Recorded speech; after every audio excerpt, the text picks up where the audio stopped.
Bai, jarraitzen dugu. Bai, grabatzen nahi da, ez dago dezti hor streaming ematen nahi da, baina grabatzen nahi da. Bale. Orduan, esandako puntua hueltauz, lehenengo puntu harta, aurreko udalbatzan aktan zirriborro ningunun komentari bai, edo bozkatzea pasako gara. Bozka hau ingo du. Aldeko bozkak?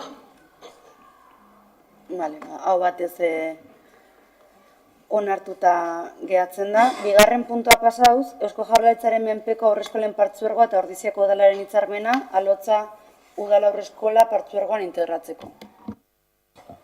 Bueno, nik uste gai honekin luzen eta sakon jardun degula, eta, bueno, bagoaz iristen amaierara, eta, bueno, hau bai izango litzateke hitzarmena onartzea, nun, bueno, orain arte udala aurreskola izan den Alotza, iraiak batetik aurrea integratuko den aurreskolen partzuergoan, eta integrazio horrek ditu, hemen hitzarmen honek jasotzen ditu baldintza orokorrak, baino batez ere ditu bi eranskin, garrantzitsu dienak, batez ere lehenengo eranskina, eta hori izango litzateke gaur egungo hezitzaileak udalera pasa ondoren partzuergoko hezitzaile izatea pasako diela, eta orduan langile horietan jarraipen bat egongo da, eta beraie jarraituko dutela zerbitzua eskaintzen, eta gero Ordiziko udalak bere jabegokok dien gaur egun Alotzak erabiltzen dituen lokal horiek jarriko ditula aurreskolen partzuergoaren zerbitzura, gutxi gora bera lehen hezkuntzako eraikinekin gertatzen den berdina, gurek izaten jarraituko due, mantenuko gastuk gurek izango die, eta hor, bai funtzionamenduko gastuk eta pertsonaleko gastuk partzuergoaren esku izango dira, baina bai mantenua, garbiketa eta horiek, lehen hezkuntzako eskoletan gertatzen den bezala udalarenak. Eta hori arautzen du hitzarmen honek, eta hori da proposamena, hitzarmena onartzea, eta bere sinodurako alkateari eskumena ematea.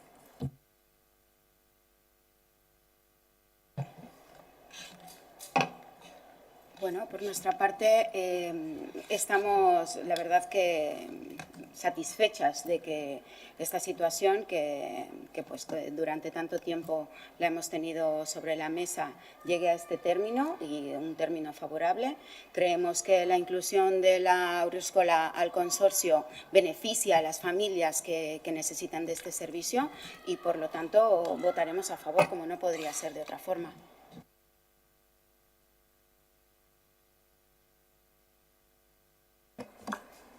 Puntu honen aldeko bozkak.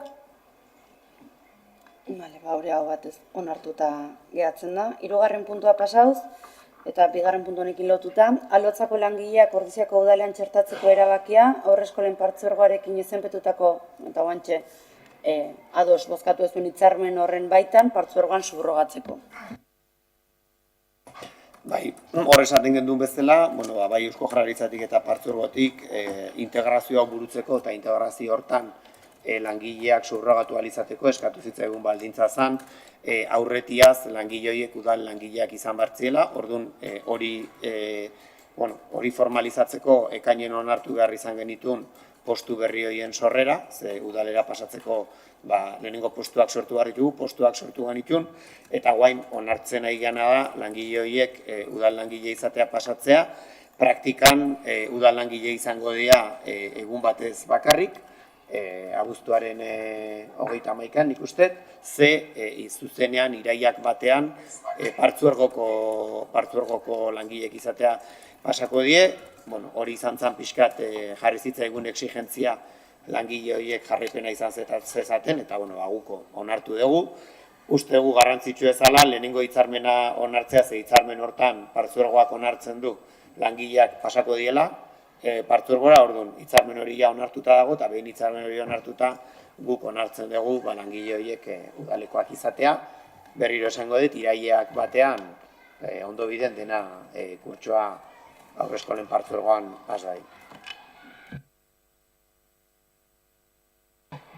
De igual manera, coherentemente con lo que acabamos de aprobar, en el punto anterior votaremos también a favor, por supuesto, de la subrogación de estas trabajadoras, teniendo en cuenta, como ha dicho el alcalde, que se trata de un paso de mera formalidad y pues lo que queremos desde este grupo es que cuanto antes podamos dar todos los pasos que se requieran para que todo este proceso termine satisfactoriamente y que las familias se puedan beneficiar al 100% de este servicio de manera gratuita. Aldeko bozkak? Hora batez onartuta geratzen da. Laugarren puntua pasaz, 2026ko aurrekontuan kreditu egarren aldaketa proposamena.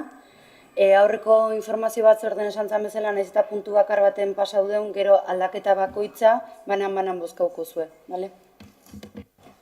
Bai, hori da. Proposamena bakarra izan da ere, puntu ez puntu, 3 puntu die, orduan bata besteen atzetik bozkatuko ditugu planteatzen ditugun aldaketak.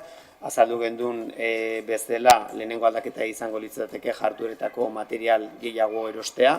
Informazio batzordetan azaldu gendun, askotan eskatzen dugu materiala ondoko udaletara, izan behasain Lazkao, Zumarraga ere bai, eta ulertzen dugu jarraituko ditugula eskaera horiek iten, batez ere Euskal Jaietako edo festetako egun bereziak izaten dienean, baina hor bai ikusi da, bai zerbitzuetatik antzeman da, geroz eta maiztasun gehiagokin eskatu behar izaten dugula material hori, geroz eta ekintza gehiago daude, ekintza berdinak egun berdinean, ja ez da jaietan edo Euskal Jaietan bakarrik, eta baigia da, naiz eta material hori uzten diguten, ordu pilo bat eta lan pilo bat ematen dula, azkenen langileak hartu, kamioia, jun, kargatu, ekarri, deskargatu, egia da hor momentu batean kostu bat esan dezakegu aurrezten dugula, baina azkenean ordu eraginkor asko galtzen ari gea joan etorria hortan, eta kargata deskargak ere ez dien hola nahikok izaten. Orduan hor bai planteatzen da guk daukagun material fondo hori edo handitzea, batez ere bai aulki gehiago eta bai okarzpana mai gehiago erostea, olako egunetan brigadatik erraztasun gehiago ondadin, kendu bidai horiek, kendu kamioiaren joan etorri horiek eta karga deskarga horiek eta utzi egun oso berezitarako, eta ulertzen dugu, naiz eta inbertsio bat izan eta diru bat izan, azkenean gero askoz eraginkorragoa izango dela, gero langileak liberatuta eukitzea eta joan etorri horietan hainbeste ordu ez hipotekatzea. Bigarren puntua izango litzateke Goiekiri ekarpen berezi bat itea, aurrikusi gabeko ekarpen bat zan, Goierriko udalerriko osatzen dugu, 18 gea, eta soziedade bada, soziedade anonimo bada, eta udalerri guztik akzionistak gea biztanle kopurun arabera. Behasain da biztanle gehien dituen udalerrie, eta orduan da, esango dezakegu, sozio majoritarioa. Olako ehuneko ehun publikoa da, udalak gehalako horren jabe, baina olako kasutan, urte batzuk die, legedie aldatu zen, olako sozietatetan, zorra baldin badago, legek eskatzen du, zor hori gehiengoa daukan bazkideari inputatzea, kasu hontan Behasain. Goiekik orokorren ez du olako zorra hondik izaten, baina oraindik arrastaka darama egoitza berrie, Goierri nintzaneko zor hori. Eta zor hori urtero egozten zaio Behasaingo udalari, eta orduan Behasaingo udalari eragiten dio plan ekonomiko-finantziero bat itea, horri aurre egitea, eta egia da baita ere, aukera ematen dio Behasaingo kontu hartzaileari, Goieki osoa ez du egin, baina beti egin du mehatxua, Goieki osoa fiskalizatzea eta geldiaraztea. Ez orduan hor, Behasainek egin du proposamen bat, ea udalerrik ja ez da hainbeste diru gelditzen zor hori amortizatzeko, eta planteatu da bizatitan, aurten zati bat eta etorren beste zati bat, ordiziri 87.000 euro inguru da agozkio, horregatik guain planteatzen da 43.750 euroko partida hori habilitatzea, lehenengo erdi hori aurten kendu, eta etorren urtean beste erdia kentzeko. Hori izango litzateke bestea, eta azkenekoa da partida bat habilitatzea ondasunak erosteko, hor bere garaian kafek egin zigun eskaintza saltzeko, uzuek pixkate ulertzeko, Etxezarreta kalea eta Anpuero kalean hor eta Artesolairuan daukan lokala, bere garaian kafeko jubilatu egoitza zana. Lokal hori da justu guk Miami Azpin herri antzokikin lotuta, garaibateko Nadalen urrengoa dan lokal hori erabiltzen da batez ere dantza eta antzerki entxeguak egiteko, pareta botata dagoeneko bestaldean egongo ginen, orduan lotura zuzena eukiko gendun, eta baldintza berdinak ditu, leiho handi bat Anpuero kalera, argi asko, altura handia ere bai, eta horregia da, arrastaka da mazkigula, bat gabezi batez ere dantza entxeguekin. Kafek planteatu digu, kulturatik txosten bat egintzan adieraziz lokal horren egokitasuna, beste lokal batzun aurren, lehen esan dizueten bezala dagoeneko ondon lokal bat daukegulako, konexio hori ere herri antzokian egin nahi dan eraberritze kulturgune berriarekin ere erabat sintonian datorrelako, irtaera berri bat ere suposatuko lukelako atarira, lokal hortatik bi irtera posible eukitzeko, eta bai ikusten da lokal horrek betetzen ditula kulturatik eskatzen dian betekizunak. Kafek egin dugun eskaintza izan da balore katastralean saltzea, lokal horren balorea 108.500 euro da, egia da bakizue balore katastrala ohiko o normalean merkatukoa baino bajoagoa izaten da, egia da udal arkitektoa badagola oraindik txostena ez daukagu, baino bere balorazio txostena egiten lokal hori erosteko, ez dakigu zehatz-mehatz negoziaketa baten sartu beharko egun 108.000 euro baino pixkat gutxiago edo gutxiago ordaindu behar izateko, baina edozen kasutan gehiago ez da izango, horregatik bai planteatzen duguna da ikusita beharra dagola lokal horren erosketarako partida habilitatzea, pausoak aurrera emateko, ze berez bai izango litzateke, premia badago bertan berandu baino lehen habilitazio txiki batekin espazio berri bat jartzeko. Aldaketak hiruak horiek dira, zerbait galdetu nahi baldin baduzu bakoitzaren inguruan, eta bestela pasako gineateke banan bozkatzea. A ver, nosotras habíamos propuesto que se traigan estas modificaciones por separado para poder hacer esta votación de manera individual y agradecemos que se haya acogido esa solicitud. En este caso vamos a apoyar los tres cambios. Lo vemos un movimiento justificado. Desde este grupo siempre hemos sido críticas con los temas que están relacionados con modificaciones. Creemos que estas actuaciones tienen que ser excepcionales, pero en este caso, repito, se justifica esa necesidad de interés común. Por lo tanto, apoyaremos. Guk ere berdin, ikusten dugu bai egoiegikoa beharrezkoa dela, hori, gero kafekoa kulturla proiektun ateako zen behar hori, orduan hori ere baita, ikusten dugu beharrezkoa dela, eta noski materiala herri batzuetik bestea ere bili ordez guk egitzen jugu eta hori guri lana errezen badigu, orduan baita ikusten du beharrezko, orduan baiezkoa onartu ingo dugu.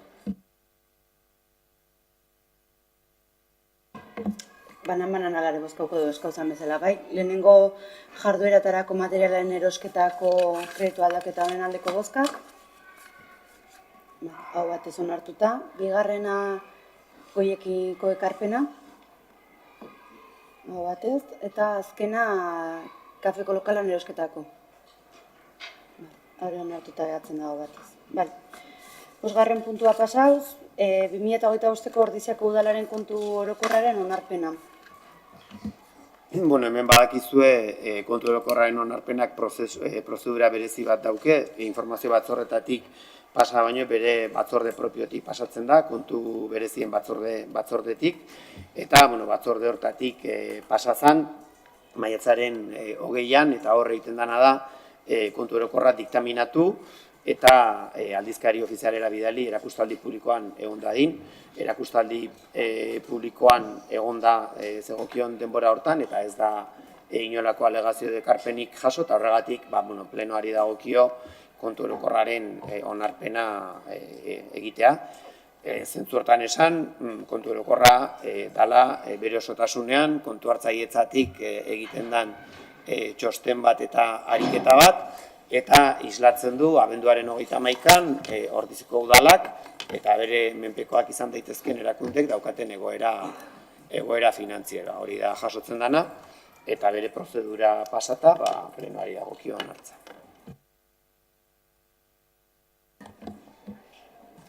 Nosotras, como ya ha explicado el alcalde, es todo un proceso y lo vemos como el paso final de este proceso, por lo tanto, pues vamos a apoyar también este punto. Aldeko bozkak? Aurrera batez onartuta.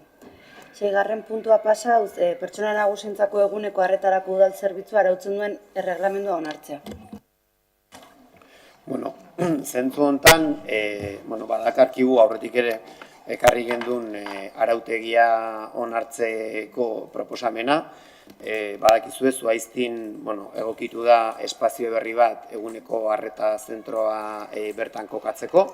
Eguneko arreta zentro hori eguneko zentroaren ondoan egongo da, nahiz eta iaia izen berdina daukaten.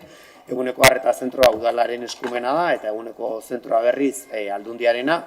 Eta diferentzia da, aldundiari dagozkela 2 eta 3 dependentzia maila dauten pertsonen zerbitzua eskaintzea, hau da, dependentzian aurrera doazen pertsona horiena, eta horreziko udalari kasu honetan, 1 mailako dependentzia duten pertsonena. Pertsona hauek dira, autonomia galtzen doazen prozesu hortan, lehenengo prozesuan daudenak, eta oraindik ere bere kabuz muitzeko eta autonomia dutenak, eta zerbitzu hori implantatuko da Zuaiztin.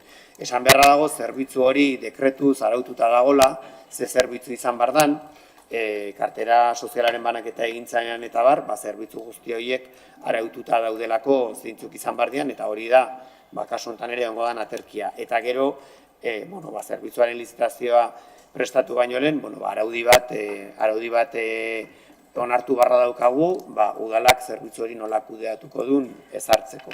Egia da, hau dagoeneko ekarri gendula duela hilabete batzuk, hor planteatu zen talde sozialistaren aldetik, nola baiteko zehaztasun batzuk planteatu behar ziela, gero garatu behar den proiektuaren inguruan, eskatu zitzaion gizarte zerbitzuetako koordinatzaileari lanketa hori iteko eta aurkeztuzun lanketa hori.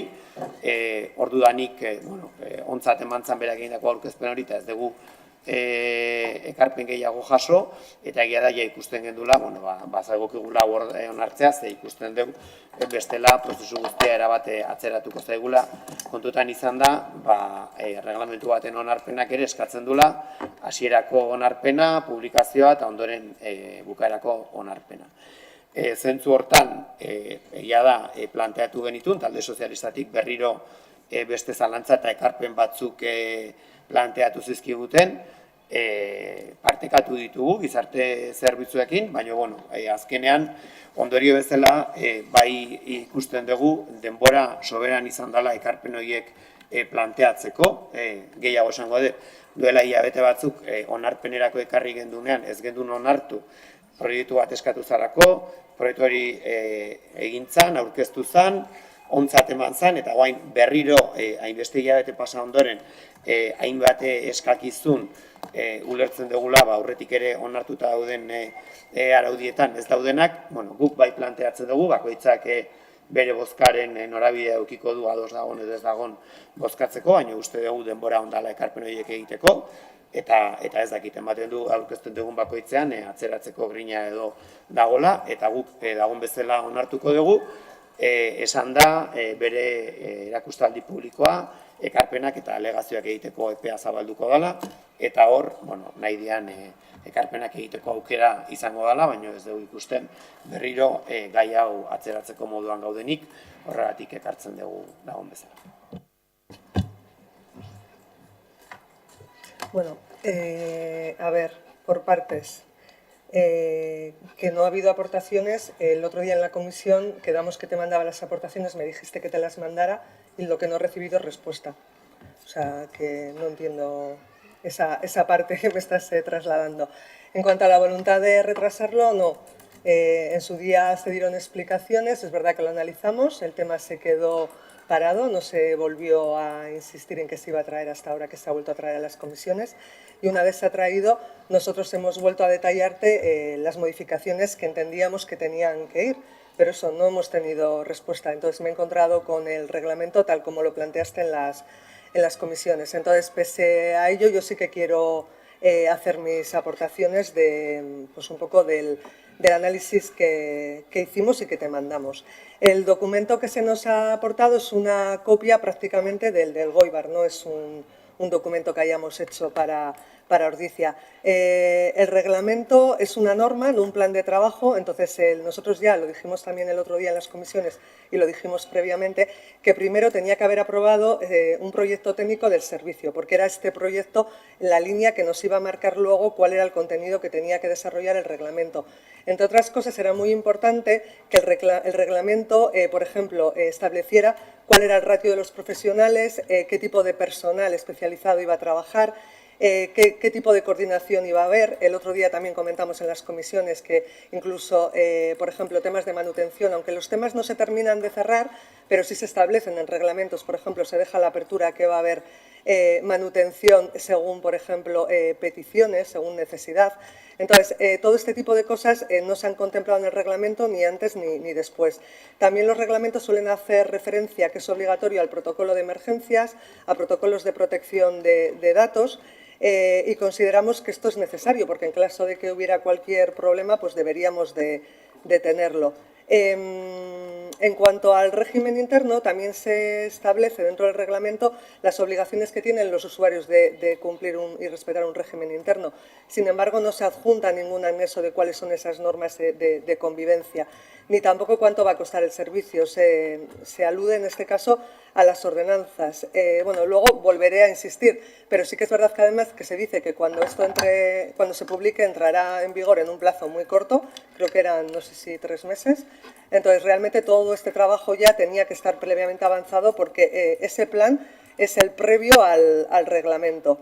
Entonces, entendemos que además el hecho, por ejemplo, que ya lo manifestábamos en la comisión, de establecer solamente, como se establece en el reglamento, una cuantía de horas de 3 horas, en otros reglamentos se establecía en horario de mañana y tarde en otros pueblos, lo entendíamos a todas luces insuficiente, porque además entendemos que eso hace cargar la carga de trabajo especialmente en las mujeres, porque aunque es verdad que estamos hablando de personas con una dependencia 1 y no con una dependencia 2, que para que todos nos entendamos, hablamos de personas que no están tan mal, sí que hablamos de personas de cierta edad que pueden requerir, para no tener que tirar, en este caso, muchas veces de sus propias hijas que les dejen preparada la comida, pues el hecho de poder tener ese servicio, ¿no?, a disposición de la manutención, ¿no? Incluso el hecho de poder tener un horario más abierto faculta a esas personas en un momento dado, pues si por lo que sea hay personas que les cuesta más levantarse a la mañana, poder ir en un horario un poco más de tarde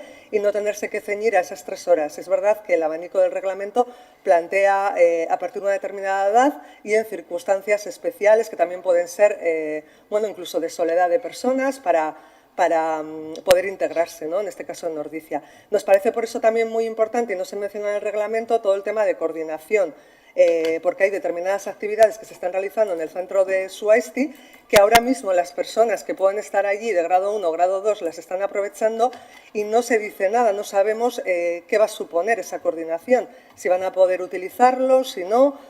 Entonces, bueno, entendemos por todo esto, y por eso lo trasladábamos por correo, que sí que necesitamos y necesitábamos desde el principio, y lo trasladamos, que se ampliara más esta información, y luego es verdad que en la comisión ya os hemos dado los ejemplos concretos, y bueno, aún y todo, entendemos que es necesario para Ordizia poner este servicio en marcha cuanto antes. Entonces, mi voto no va a ser en contra, pero sí que va a ser una abstención porque entiendo que faltan todos estos puntos que he trasladado. Nik berriro labur erantzungo dizutana, eta berriro dago dena nahasteko eta katramilatzeko helburu bat, edo ez jakintasun bat.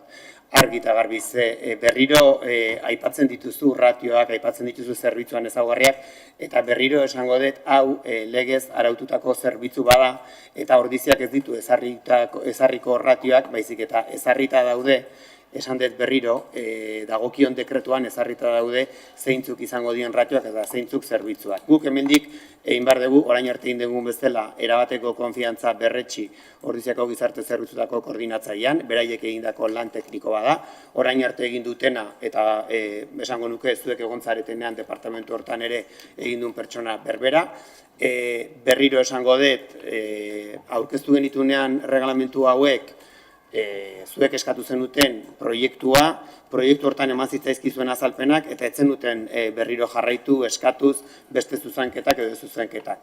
Ekarri degunean berriro aktibatu zeate, plenoa etorri zenen eskakizun horiek egiten, gaur honea sartu baino lehen, zuk ere aipatzen zendun, batzorretan egin zituzula ekarpenak, esan dizut, ekarpen horiek pasa genizkiola koordinatzaileari, eta hor, bai baloratu da, berriro esango dut, nahasmendua handi badagola ekarpenetan, ze esaten dituzuten gauza pilo bat araututa daude, esan zitzaizuen reglamentu batek ezin dula jaso zenbat ordaindu bardan zerbitzugatik, ze hori ordenantza fiskaletan egon behar da, azaldu zitzaizun batzorretan eta berriro ona datorki ekartzen dezu, naiz eta azalpenaban berriro nahasketa sortzeko, reglamentu baten ezin da kostu egon, eta gainea, ez dakit, adi egon izan bazeate azkeneko urtetan, egin dugun bilakaera ordenantza fiskaletan justo kontrakoa izan da, ze ordenantza fiskaletan txertatzen jungea, lehen gizarte zerbitzutako reglamentutan sartuta zauden kostu guzti horiek,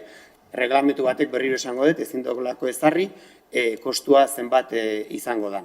Jarraitu nezake ez, esan zitzaizuen baita ere, ez da eguneko arreta zentroaren zerbitzu berdina, akonpainamentu zerbitzu bada, eta horre honbardian pertsona horiek ez dira denbora guztian hartatuta egongo, libre jun eta etorri egingo dute, eta egiten zaie programa pertsonalizatu bat beraien beharren arabera egiteko. Jarraitu nezake ez, azalpenak eman genizkizuen, baina berriro dakarzkizu azaldutako kuestio horiek, esan dut, prozedurak bermatzen du erakustaldi publiko hortan nahi dituzuten ekarpenak edo aldaketak egitea, baina gu gure aldetik ez dugu prozesu hau gehiago luzatuko, teknikoki aztertu dalako, eta gu gure aldetik behintzet erabateko konfiantza daukagu gizarte zerbitzutatik planteatu diguten reglamentu honekin.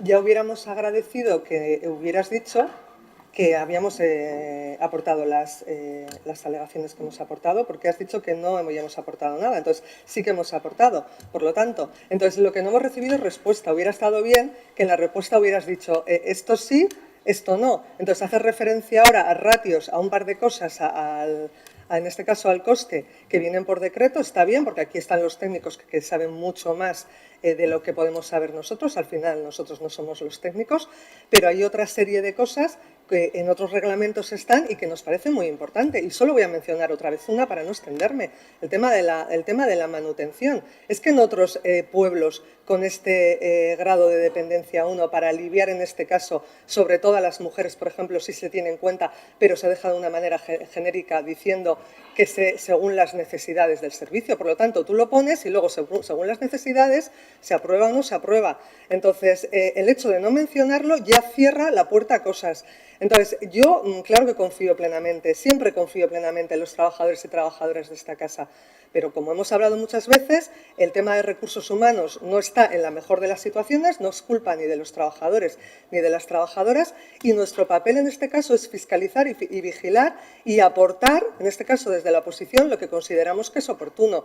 Entonces, nosotros en este caso, para esa mejora de ese servicio y también para esa coordinación que es específica de Ordizia, como puede ser específica de otros pueblos, sí que entendemos que varias de las cosas que te hemos dicho no se definen por ningún decreto. Otras me puedes decir que sí y vale, puedo hacer un acto de fe porque los técnicos son los que saben.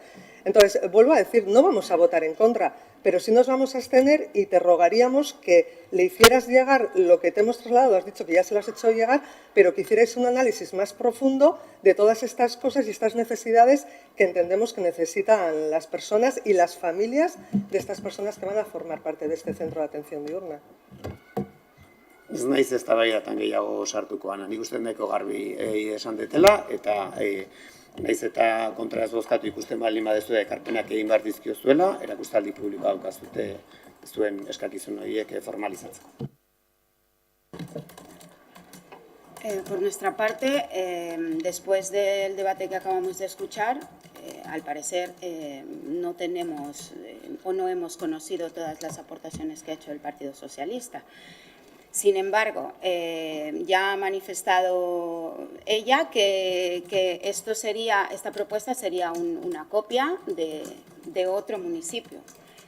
Por lo tanto, lo que ha analizado este grupo es justamente la propuesta que trae aquí el grupo de gobierno y es a la cual nosotras vamos a mostrar nuestra postura, que será a favor, porque entendemos que este texto está construido en base a las necesidades que tiene este pueblo y no otro municipio del cual se haya podido acoger otros aportes que por este caso no tienen que ser malos tampoco.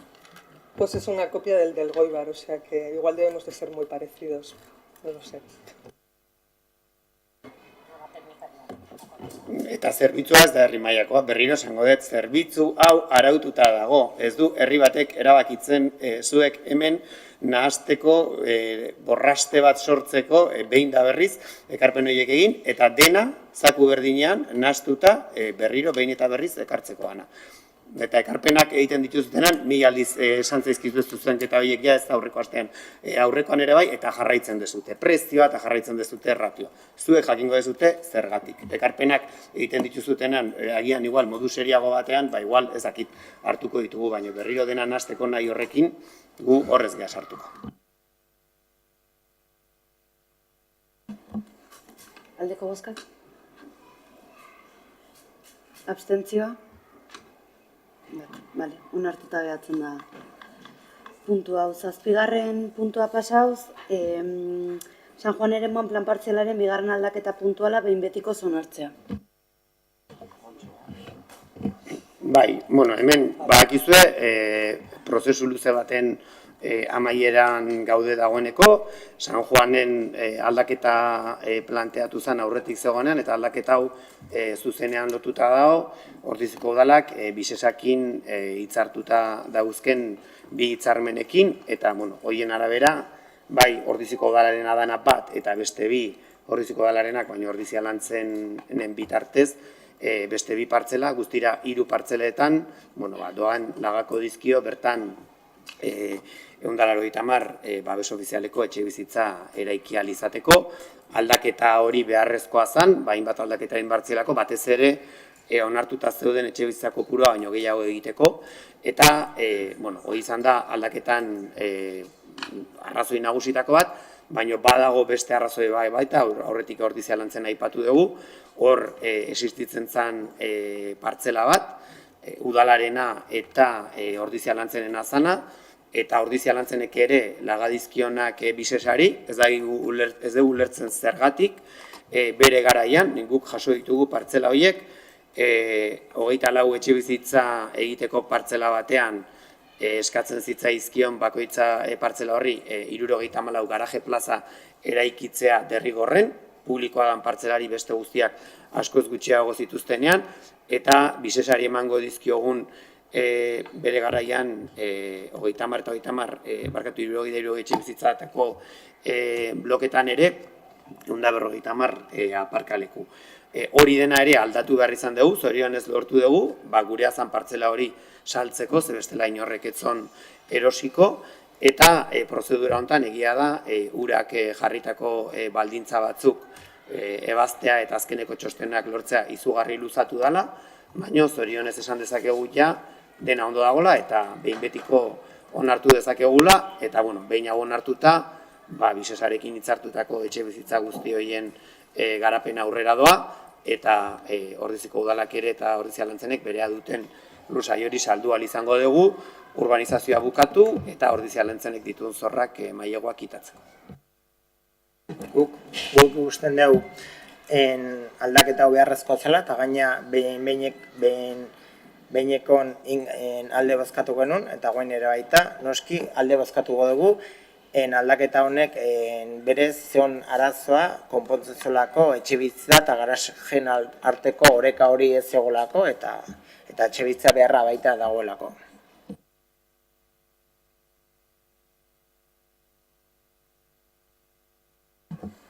Aldeko bozkak?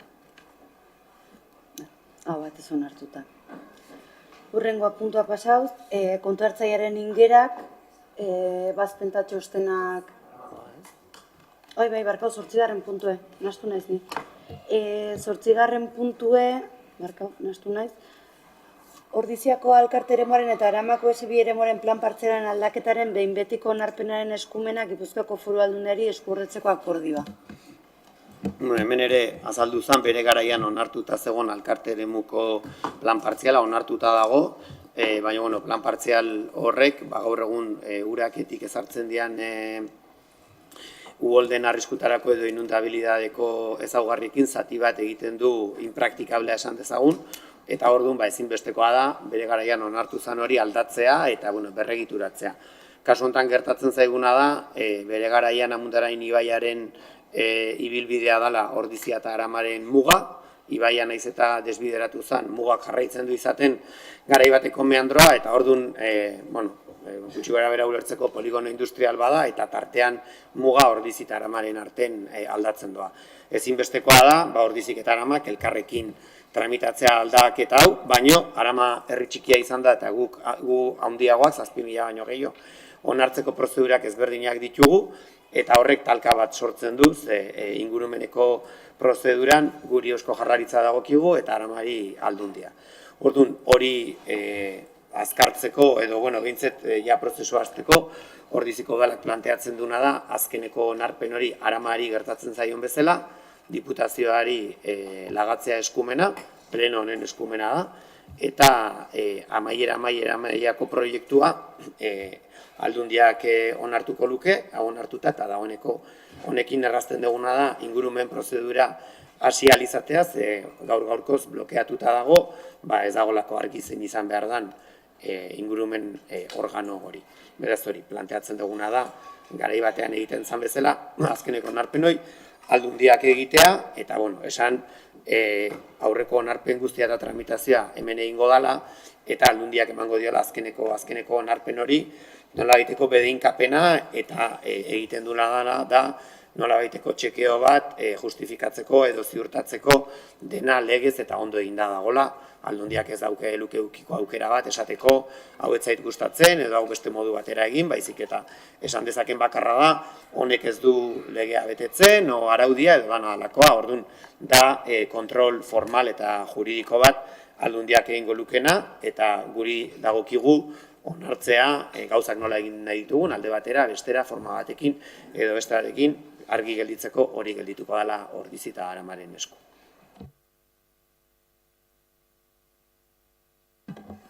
Aldeko bozkak?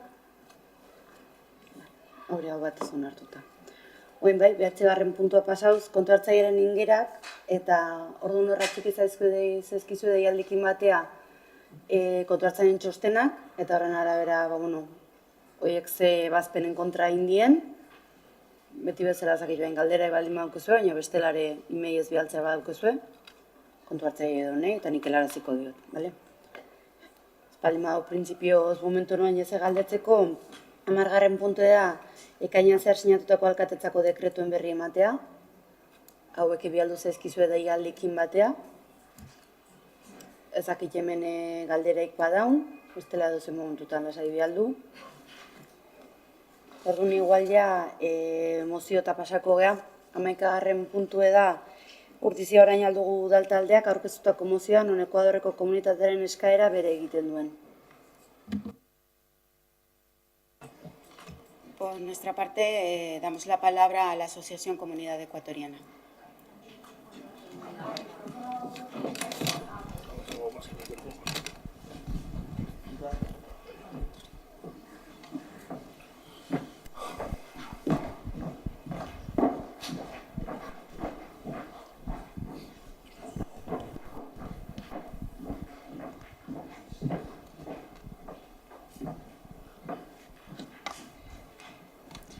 Buenas tardes con todos y procedo a leer la moción. Moción para la colocación de la bandera de Ecuador en el balcón consistorial con motivo de la conmemoración del 10 de agosto. Somos vecinas y vecinos que hemos encontrado en Ordizia nuestro hogar. donde vivimos, trabajamos, estudiamos y participamos en la vida social, cultural y económica. El 10 de agosto conmemoramos el inicio del proceso de independencia del Ecuador, una fecha profundamente arraigada en nuestra memoria colectiva y en nuestra identidad cultural. Es un día que nos invita a recordar nuestras raíces, nuestra historia y los valores de libertad y esperanza que han acompañado a generaciones de ecuatorianas y ecuatorianos. La celebración de fechas significativas para las distintas comunidades presentes en un municipio constituye una oportunidad para fortalecer la convivencia, el conocimiento mutuo y el sentimiento de pertenencia a una comunidad diversa y cohesionada. Con motivo de esta celebración, nuestra asociación tiene previsto organizar una jornada cultural abierta con actividades destinadas a compartir la riqueza cultural de Ecuador a través de su gastronomía, música, tradiciones y expresiones artísticas. Queremos que sea una jornada de encuentro, convivencia y acercamiento entre las diferentes culturas que convivimos en Ordicia.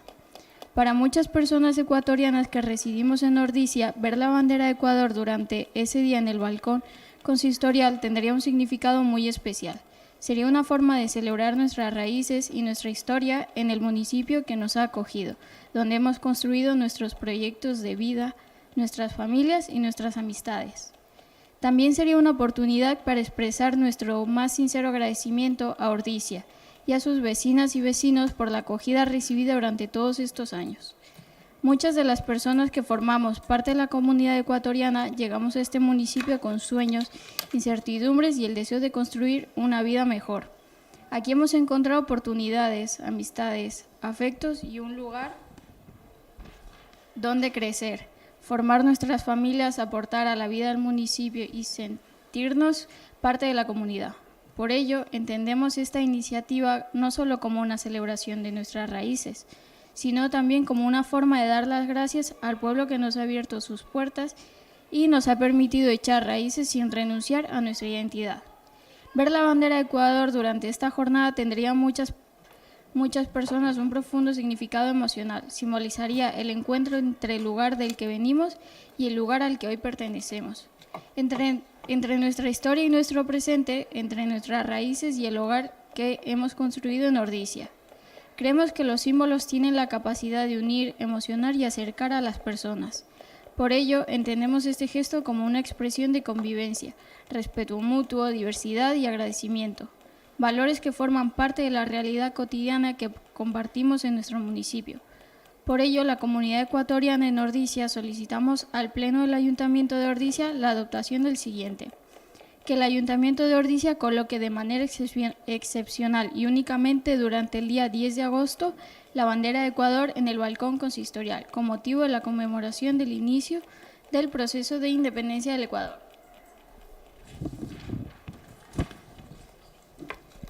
Abuztuaren 10 Ekuadorreko egun historiko eta zibiko garrantzitsuenetako bat da.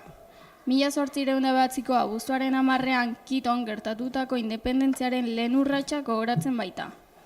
Urtero egun honetan, ekuadortarrek herrialde independente baten eraikuntzarako lehen urratsa eman zutenen ausardia, abertzaletasuna eta askatasunarekiko konpromisoa gogoratzen dituzte. Horretarako ekitaldi zibikoak, desfileak, kultura jarduerak eta ekitaldi ofizialak egiten dira herrialde osoan.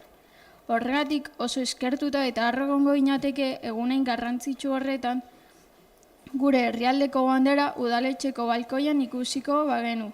Keinu honek esanahi berezi izango luke Ordizian bizi garen ekuadortar emakume eta gizonantzat. Gure historia, kultura eta nortasuna aitortu eta balioesten direla adieraziko bailuke. Muchas gracias por su atención y esperamos contar con vuestro apoyo. Le devuelvo la palabra a Viviana. Bueno, en primer lugar, quiero agradecer la presencia de la asociación en este espacio y también, por supuesto, la intervención que acaban de hacer al respecto de la iniciativa que proponen. Como muchas personas sabéis, yo también soy ecuatoriana, entonces precisamente por eso quizá pueda entender de manera más profunda lo que significa esta propuesta que se trae hoy aquí. El 10 de agosto se conmemora una fecha que marcó el inicio del proceso de independencia de Ecuador y simboliza valores como la libertad, la esperanza y la capacidad de los pueblos para construir su propio destino. Hoy es la principal conmemoración cívica para las ecuatorianas y los ecuatorianos, vivan donde vivan. Precisamente por el significado de esa fecha, creemos que esta iniciativa no nace de una reivindicación, sino, como acabamos de escuchar, del agradecimiento, que no pretende marcar diferencias, sino poner en valor los lazos construidos entre la comunidad ecuatoriana y Ordizia, y que no mira solo al lugar del que proceden, sino también al municipio que hoy sienten que pertenecen. Desde nuestro grupo entendemos que esta propuesta va más allá de colocar una bandera durante un día en el balcón consistorial. Por eso este grupo ha querido hacer suya esta propuesta, porque entendemos que es una forma de fortalecer la convivencia y poner en valor la diversidad. Por todo ello, nosotras votaremos a favor y pedimos que esta corporación también valore de manera positiva esta petición. Muchas gracias. Bai, guk ere esan, alde bozkatuko dugula. Garrantzitsua iruditzen zaigu, beti esaten dugu, Ordizian bizigaren guztiak ordiziarrak garela, eta horrek esan nahi du, askok sustraiak eta horrak agian itsasoaren bestaldean ere badituztuela. Eta gure aldetik esan, guretzat nahiko genuke gurea izango balitz, baina guretzat bereziki eta gure taldearentzat independentzia prozesu bat ospatzea eta herri batek bere independentzia ospatzea are eta garrantzitsuagoa dela, guk ere nahiko genukelako hori gure herriarentzat, eta horregatik nola ez bat egiten dugula zuen proposamen horrekin. Uste dugu, baino ez da gaurko gaia, hau errepikatu beharko genukela, gure komunitatean dauden jatorri ezberdinetako komunitate ezberdinekin. Aukera hau eman da, bakoitzak zuen herrian dituzuten egun horiek ere gogoratzeko eta herrian ikustarazteko, baina hori gure lana da, ez zuena, hori ondo arautzea edo ondo antolatzea, baina gure aldetik bakarrik esan hori bat egiten dugula eta kasunetan ere gehiago eta asko pozten gehala zuen independentzia eguna hemen ere ospatzearekin. Guk ere berdin, etxatzen dugu, alde bozkatuko dugu eta arrogarela zuek ere Ekuadorreko bandera balkoian, Ordiziko balkoian atea, eta hori, zuen independentzia gune garrantzitsua da bezala, guretzako adurrek esan du bezala, abertzale bezala ere, guk independentzia ulertzen deula, zer ametsa dan, eta hori, ados, egongola, garela. Pues yo voy a votar también a favor en este caso y desde luego que tiene que acompañar siempre de todos los valores de convivencia de todos los pueblos que nos acompañan en este caso en su convivencia en Ordizia, pero en este caso sois vosotros y vosotras los que habéis presentado esta proposición. Entonces nosotros por nuestra parte pues ningún problema en que se pueda lucir esta bandera en un día tan importante para todos y todas las ecuatorianas. Vale, naiz eta banan danak esan duztu, baina, bozketara pasako ga, bale, mozionaldeko bozkak, hau batez onartuta gehatzen da mozioa. Urrengon puntua pasau, 12garrena, haure beste mozioa da, herrian dauden pintaden erabateko garbiketa programatzeko eskatuz, udaltalde sozialistak aurkezten duen mozioa, fatxada pribatuetan pintada garbitzeko dirulaguntzan lerro bat sortzeko eskatutakoa ordezkatuz. Lehen, grabazio momentu eta hor konpontzen eginela anakin komenta duten gauza bada, aurreko asteko informazio bat orden ja ikauzan, azkenik aurkezten den mozioa ez dela dirulaguntza izaera daukena, baizik eta plan edo programa bat, beste udal batzutan proposatuta onartu izan den bezala, hori argitzea alde aurretik da, igual iztena hain luzea, hori bakarrik argitu. Gracias. Sí, porque venían los dos documentos y había generado cierta confusión entre algunos concejales o concejalas y quería dejarlo claro.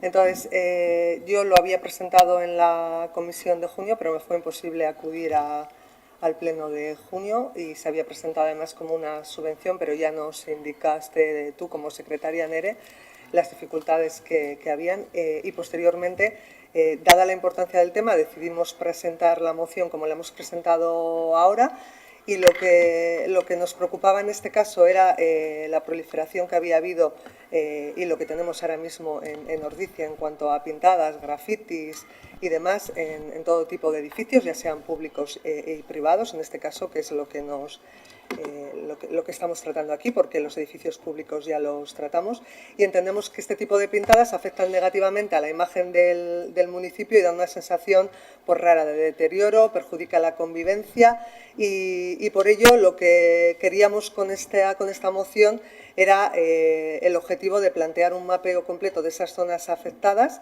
identificando de alguna manera pues, cuáles eran zonas más extensas o no, hacer unas prioridades, una limpieza de esas pintadas con esa priorización, la coordinación de los servicios municipales, reforzar la vigilancia y el mantenimiento y una campaña informativa para que, en este caso, estas pintadas pues, no se volvieran a repetir, ¿no? Una concienciación. Entonces, por todo ello, lo que pedíamos era que el Ayuntamiento programara y ejecutara una limpieza de pintadas del municipio con planificación y, dentro de lo que cabe, con los recursos adecuados, que entendíamos que podría ser pues, una aportación por parte de los propietarios, bueno, que de alguna manera se vieran cuáles eran los recursos adecuados y luego se estableciera posteriormente un calendario de intervención. Bueno, gu alde batetik aipatu duzu eta hor ibilbide bat egon da zuek egin zenuten hasierako proposamenetik eta bueno, zentzu hortan garrantzitsua iruditzen zitzaigun gogorazpen hori egitea, hasieran egin zenuten proposamen hortan diru laguntza lerro bat ere eskatzen zenutelako eta guk hasieratik esan dugu kasu hontan bueno, ez dala planteatzen den bezain erreza jabego pribatukoak dien eraikinetan esku hartzea gure aldetik. Eta diru laguntza horiek emateko ere, bai idazkaritzatik eta legelariek, bai planteatu izan dituztela, diru laguntzak emateko modalitatetan, zuzenean edo lehiaketa bidezkoan ere, zalantza asko sortzen ziela, zalantza baino ezintasunak, horrela bideratu ahal izateko, bat egin dezakegu uste dugu beste lanketa bat ere ekarri barko lukela, bat egiten dugu horrekin, alde egingo dugu, baina berriro mahai gainean jarri nahi dugu, diru laguntzetik programa bat eskatzea pasazeate, eta programa horren, eta nire utziko diot berak ere esan behar ditun legezko gai horiek edo aipatzea, baina programa horren gauzatzea ere, ez da hain erresa eta sinplea izango, berriro esango dut, ez dalako gure eskumena edo ez daukagulako hain errez beraiekin elkarlanean ikusiko da ze prozedura jartzen baldin badan, nahiz eta guk nahi izan hori ondo arautzeko,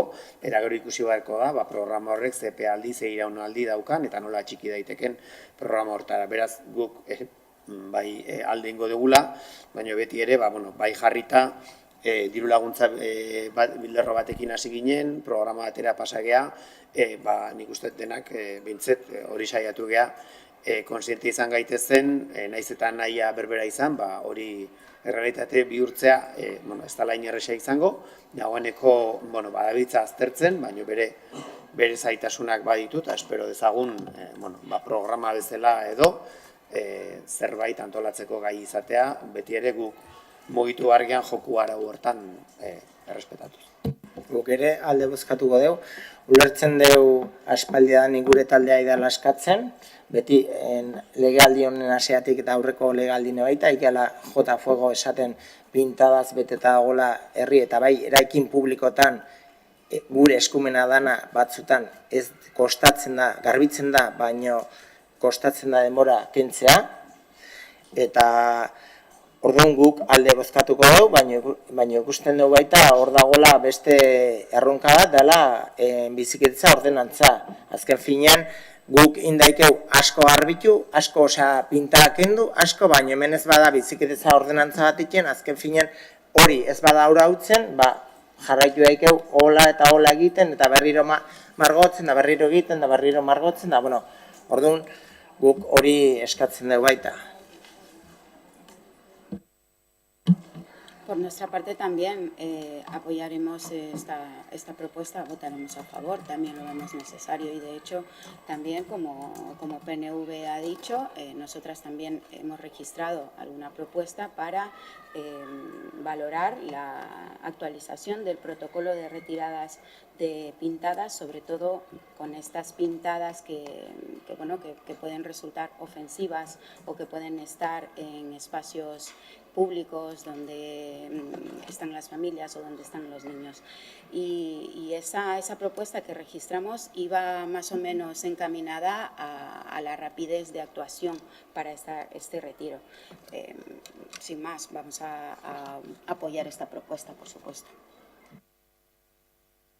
Nik, naiz eta batzorden nahiko informazio juridiko eman honen ingurun labur bakarrik gogorarazi, esan mozioan onarpena zuen eskudan gauza badala, gero gure maila buelteko dela naiz eta Durrekondo esan duen bezala aspalditik aztertzen nahi gehan gai bat da, adibideki hon badare, danak ezare berdin konfigurauta, eta ez beste inungo adibidei kritikatzen, baina askotan adibideki hotek ez du esan nahi adibideoik konfiguragarrik dien, tresnak dienik, esan nahi zuek bozkau eta gero guk gure maila emango dugu, baina guk hasiratetik zailtasun juridikok ikusten ditugu bai, eskaera biek modu berdin baten tratatzeko, ze diru gehiengo izango dan, kronologikoki izango dien, eta oso gai subjektibo diela puntu bateaino. Esan nahi, ikusi ditugun adibidek, oinarrik, ez kritikatzatik esko oso komplejo da, orduan, esan nahi, lanketa bat inberko da, eta pentsatzen deba foro honetan momentu baten berriz ekarriko deula juridikok daukeun iritzien. Behin ja berriz azalpen hori eman da. Aldeko bozkak? Bale, batez mozio hau onartuta gehatzen da. 13. puntua pasauz, proposamen izanako jartzen, ulertzen eta hauren mozio badala, ez? Udal talde sozialistak aurkeztutako proposamena tigre eltxoaren prebentziorako udal plana egiteko eskatuz. Nosotros veíamos que la presencia y expansión del mosquito tigre ha dejado de ser una molestia ocasional y que se está convirtiendo en un problema de salud pública y ambiental, dada además la capacidad que tiene para transmitir enfermedades víricas. Entonces, ya lo expresamos en las comisiones que el ayuntamiento, el gobierno en este caso, ya expresó y nos lo ha manifestado también el año pasado, que se realizan diferentes actuaciones en aras a la prevención, en este caso del mosquito tigre, pero lo que nosotros queríamos con esta moción es dar un paso más. Según la información publicada por el Gobierno vasco, Neiker y diversos medios oficiales, en 2026 han presentado una nueva guía dirigida especialmente a los ayuntamientos, porque ya está presente, como bien podéis ver en la pantalla, en 72 municipios vascos, entre ellos en Ordizia. Entonces ya las instituciones recomiendan que los ayuntamientos desarrollen planes locales de prevención, que es aquí donde me quiero centrar. Ya no son acciones concretas, sino planes locales de prevención, centrados en la eliminación de focos de agua, vigilancia y sensibilización ciudadana. El Gobierno vasco pone a disposición, que además se utilizaron el año pasado también y este año, municipios materiales oficiales listos para usar y para concienciar.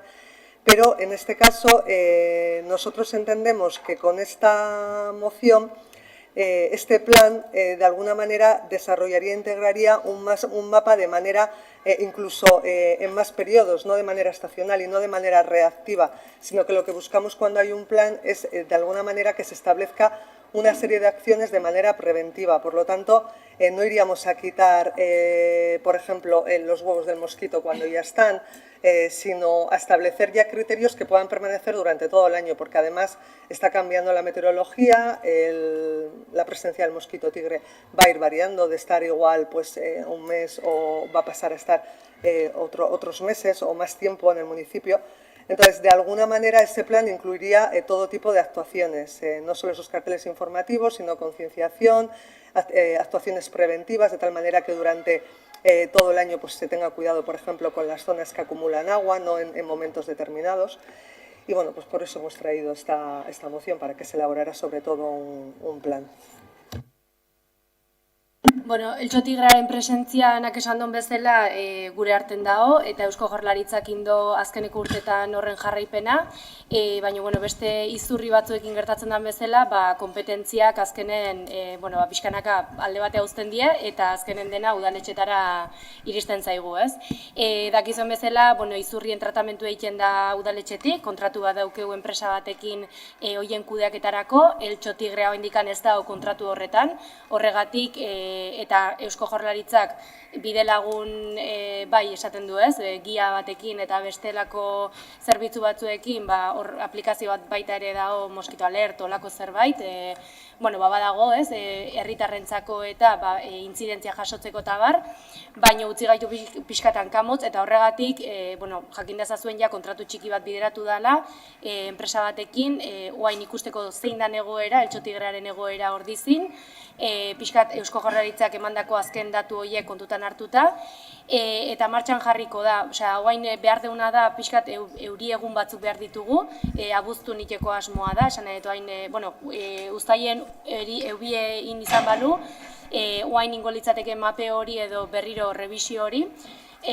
ikusiko genukelako nun gelditzen da nura, edo zeintzuk dien puntu zaurgarrienak kasu hortan, eta ondoren ja neurriak hartu, pixkanaka. Ez da momentu hoberena horrelako interbentzioa egiteko, ez? Baino hala eta guztiz ere, abuztu eta urri arten interbentzio bat ingo da, pixkat hori diagnostiko hori ondoren. Eta ondoren, izurrien plegua ere martxan daukeu, berritu egin behar da, bukatuko dalako hain abuztun, eta plegu horretan jada Eltxotigrearen trataera eta bar sartuko da. Beraz, ulertzen da, kontratu berri hortan jarraipena emango zaiola egoain planteatzen den plan honi, eta urtero noski jarraipena egin beharko da. Pero aparte de ese contrato menor, Maitán, y lo que estás comentando del seguimiento, ¿se preveía ahí también hacer un plan? Como nos están diciendo las instituciones que tendríamos que desarrollar? Bai, ingo da plan hori, baina gero esan nahi dut pleguan, aipatu duten izurrien plegu hortan, jada hau jasoko da baita ere urtero plangintza bat inberko dela, eta gero gaina hor prebentzioa sartzen da esan dezun bezala, kontzientziazioa, giak, herritarrei zabaltzeko ere, esateko baita ere zer komerian eta zer ez beraien etxetan, terrazatan dana dalakon, ukitzakezun espazio ez Eltxotigrea presentzia ez onditzeko.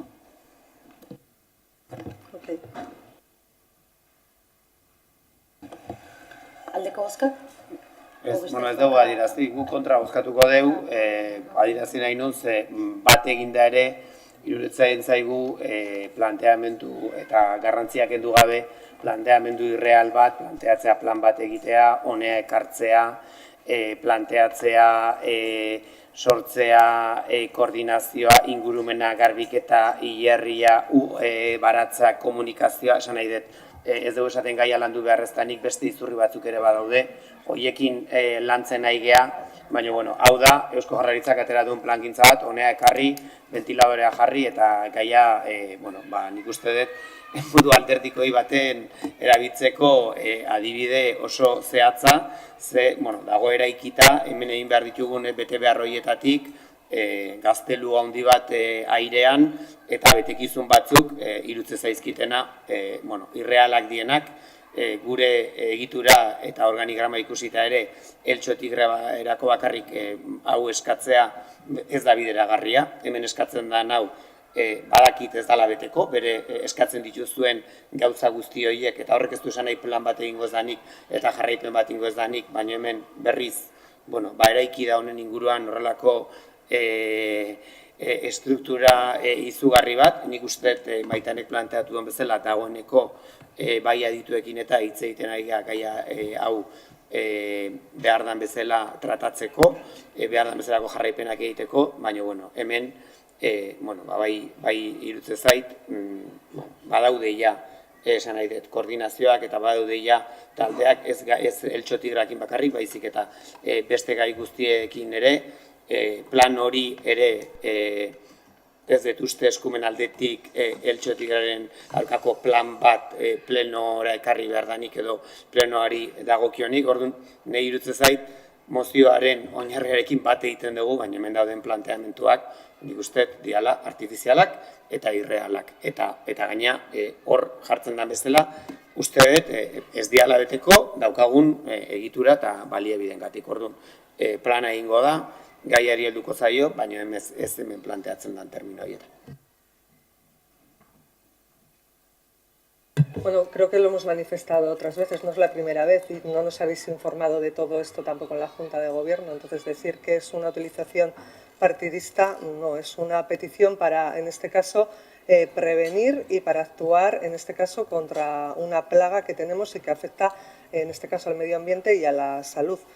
Todo lo que se habla aquí es política, entonces ya he recogido las palabras de Maitane, son las instituciones las que nos están indicando que ven necesario que desarrollemos planes locales. Siempre, además, en estos casos yo establezco que debemos desarrollarlos siempre en función de las competencias que tenemos, no más, y a partir de ahí luego veremos los recursos que podemos tener y hasta dónde llegamos. Pero parte de las cosas que se han planteado aquí es las campañas, la eliminación de focos de agua. Habrá sitios, en este caso enumerábamos unos cuantos, cementerio, huertas y demás, porque consideramos que es donde más se pueden acumular y que hay que orientar, en este caso, a la ciudadanía, y que esos planes lo tienen que recoger. Creo que además en lo que ha establecido Maitane se recogerán todos estos temas, pero para nada era era algo partidista, político, más allá de lo que podemos hacer todos los días. O sea, no... Noski baiez, baina nola gero etorriko zean esatea, onartutako edo guk onartutako mozio hori, onartutako termino egietan ez degula bete, zintzoki esaten dizut kontra bozkatuko degula hemen egiten dian planteamenduak eta ez oinarrian ze plan hori egingo da, jarraipen hori egingo da, baina ziur aski ez zuk hemen eskatzen dezun baldintza guzti horien pen, eta orduan gero ez esateko aurreratzen naiz. Gero ez etortzeko hemendik ez dakizen batera esan ez uten bete, esaten dizut. Kontra bozkatuko degula, horra aipatzen dituzuten betekizun horiek bere hortan egunean ez ditugulako beteko uste zintzoa izaten ari naizena, eta ez gaude esaten ez degula egingo alderantziz dagoeneko, eta Maitanek aipatu dizu, dagoeneko hau honea etorri baino lehen, gai honekin lanean gabiltza eta planteatuko ditugu mahai gainean hartutako neurriak eta dagoen plana, baina ez da izango hemen planteatzen dezuten indize honekin orduan aurreatu iten geha eta esaten dugu hola planteatzen da bezala ez da izango. Bueno, nosotras por nuestra parte, como estamos de acuerdo con el fondo de la moción, vamos a apoyar esta moción y a ver que el ayuntamiento, dentro de sus competencias, pues, no sé, lleve a cabo este plan que propone el Partido Socialista. Oen bai berko, aldeko bozkak? 6 zatea ez? 6 bat 8. Oi berko, abstentziok? Kontrako bozkak? 7 ez? Bale, onartuta gehatzen da mozioa. 14. puntua pasauz, ordizia orain aldugu udaltaldeak aurkeztutako mozioa animaliekiko ikuskizune gabeko udaleredua finkatzeko, aurren babesa indartzeko eta animaliak errespetatzen dituzten jaiak babesteko eskatuz. Sí, esta moción no pretende abrir un debate sobre tradiciones ni cuestionar a nada ni a nadie, pretende algo mucho más sencillo, consolidar un modelo de municipio que en Ordizia ya lo estamos desarrollando y que ya lo tenemos a día de hoy. Actualmente en nuestro municipio no se celebran espectáculos con animales que impliquen sufrimiento o menoscabo de su bienestar. Esa realidad... No se oye nada con el ruido de... No me oyes. Yo sí, pero porque estoy con el... ¿Qué podemos...? ¿Cojo el micrófono? El micrófono lo tienes detrás del portátil. Por eso cuando se te oye. No, el teléfono está ahí. Está ahí. Cuando hablas aquí... ¡Ah! El micrófono. El micrófono, no el teléfono. Yo te oigo, pero porque estoy con los altavoces, creo. Vale. ¿Ahora me escucháis? Sí. Bien. ¿Ahora bien? 1, 2, 1, 2. Bueno, decía que esta moción no pretende abrir ningún tipo de debate ni siquiera cuestionar nada ni a nadie. Lo único que pretendemos al traer esta propuesta aquí es algo muchísimo más sencillo.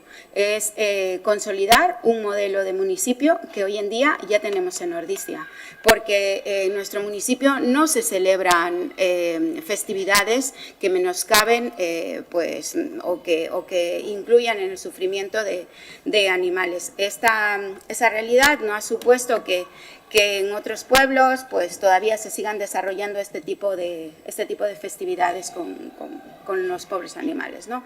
Y eso es lo que nos motiva a traer esta moción aquí, consolidar este modelo que ya tenemos. Lo que proponemos es que no dependa de quien gobierne en cada momento, sino que quede reflejado en la normativa municipal para que en un futuro ningún cambio de criterio político pueda suponer un paso atrás mediante cualquier tipo de autorizaciones, de cesiones de espacio o cualquier otra forma de gestionar este espacio. La moción también incorpora una cuestión que para nuestro grupo también es fundamental, la protección de la infancia. También responde a una evolución normativa que en los últimos años ha reforzado la protección de la infancia y el principio de interés superior del menor. Las instituciones, como ya sabemos, no solo organizamos fiestas, sino también a través de esas fiestas se pueden transmitir valores. Por lo tanto, no estamos proponiendo prohibir nada, estamos únicamente proponiendo, y repito, proteger el modelo festivo que ya hemos construido entre todos en Ordizia. Además, esta moción no se limita a decir lo que no queremos, también apuesta por lo que sí queremos, una programación basada en actividades culturales, deportivas, educativas, de ocio, que fomenten la empatía, el respeto hacia los seres vivos, la convivencia, la igualdad y la cultura de paz. Creemos que es una propuesta razonable, coherente y plenamente compatible con las competencias municipales en materia de organización de fiestas. Por todo ello, solicitamos, a poder ser posible, que lo valoréis de manera positiva. Bai, guk aurreatzen dugu, hasten dituko gehala, egia da, muinean, naiz eta partekatzen ditugun, arrazoiak egon, bai uste deu, eta hoi bada falta zaigun urratsa, eta da, gai honekin guztiakin, jai batzorde baten bidez, eta parte hartze prozesu baten bidez, dagokion prozesua hastea, ze, hemen egia da guk hartu ditzazkigula, nahi beste erabaki eta momentu batean aplikagarriak edo izan daitezkenak, baina uste dut gai honek bai ekartzen dula beste lanketa bat eta beste jarraipen bat. Hemen aipatu duzu Bibiana, printzipioz bai planteatzen dezula gaur egun daukagun eredu hori edo mantentzea, baina gaur-gaurko zer oraindik baditugu animaliak eta baditugu animaliekin egiten dian ekiraldi edo ikuskizunak, eta ikusi beharko da, horien garapenean beste batzuk zorionez desagertu die, baina egon oraindik ere badaude, eta uste dugu horien lanketan badagokion jai batzordea eratu behar dela, eta dagokion prozesua egin behar daukagula herritarrekin bateaz, bai uste dut agian deskonexio handi bat egon daitekela hemen erabakitzen dugunaren eta orokorren barkatu herritarrek duten ustearen artean, eta hori uste landu behar dagoela beraiek. Solo quiero decir en relación a lo que has dicho, sí, en este pueblo organizamos las fiestas y también se emplean animales, pero el empleo de estos animales no menoscaba para nada o incurre en que estos animales tengan que padecer sufrimiento o que vayan estas actividades en contra de su bienestar. Gure aldetik, gure taldeak erabat partekatzen du animalien errespetuz tratatu behar direla, eta edozein motatako tratu txarrak onartezina dela. Horretan ez dago inolako desadostasunik. Hala ere, uste dugu mozio hau Ordiziako errealitatearekin batez datorrela, egoera batean oinarritzen dela. Gure herrian ez dago animalien tratu txarra ematen zaien festarik, ez da horrelako adierazpen bat egitea justifikatutako lukeen jarduerarik ere.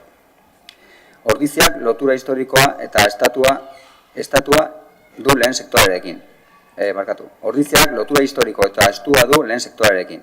Gure azoka, abeltzaintza eta nekazaritza azokak eta landa munduarekin lotutako jarduerak gure nortasunaren eta ondarearen parte dira.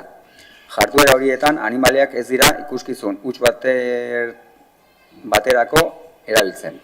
Baserritaren eta abeltzainen lana, aleginak eta dedikazioa erakusten dituzte. Beti ere animalien ongizatea errespetatuz. Horrelako mozio bat onartzeak Ordizia buruzko irudia okerra zabal dezake eta urteetan errespetuz eta arduraz egin diren jarduerak zalantzan jar ditzake. Horregatik, adierazpen orokorrak onartu horretik gure herriko benetako egoera aitortu behar dugula uste dugu eta lehen sektorea bizirik mantentzen duten baserritar eta abeltzainen lana babestu. Haien jarduera ezinbesteko da gure ekonomiari, paisaiari, kulturari eta herriaren nortasunari eusteko. Horregatik guztiengatik gure taldeak mozio honen aurka bozkatu du.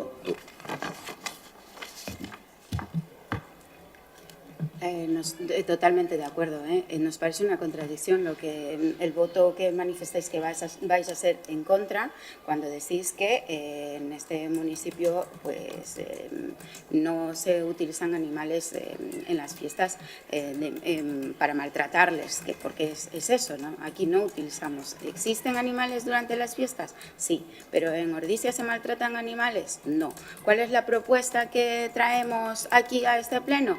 Consolidar ese modelo. Que ningún grupo venga después de nosotras, después de esta corporación, a revertir estos pasos que ya hemos construido entre todos. Estos pasos tan maravillosos que tienen que ver con la protección justamente de esos animales.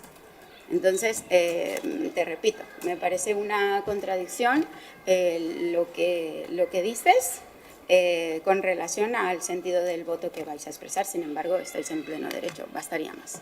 Bueno, Viviana, yo dos cosas. Una, cuando dices contradicciones, bueno, no vamos a entrar en eso porque luego, si vamos a los toros, te quiero decir eso. Y luego, otra cosa. Aquí lo que está claro es que se trae un problema donde no hay problema. Eso para empezar. Y luego, lo que has dicho lo segundo, de que si se cambia la corporación puede cambiar, es que para eso se cambian las corporaciones, porque no estamos con lo que es hace 5 legislaturas, no hacemos lo que se ha decidido hace 5 legislaturas. Si viene otra y decide, o si empiezan a maltratar los animales, entonces podremos decir algo. Pero ahora en este momento, para mí, es encender un fuego que está calmado en el pueblo. Así, claro. Bien, respeto la postura. Bueno, yo por mi parte quiero anunciar que me voy a abstener.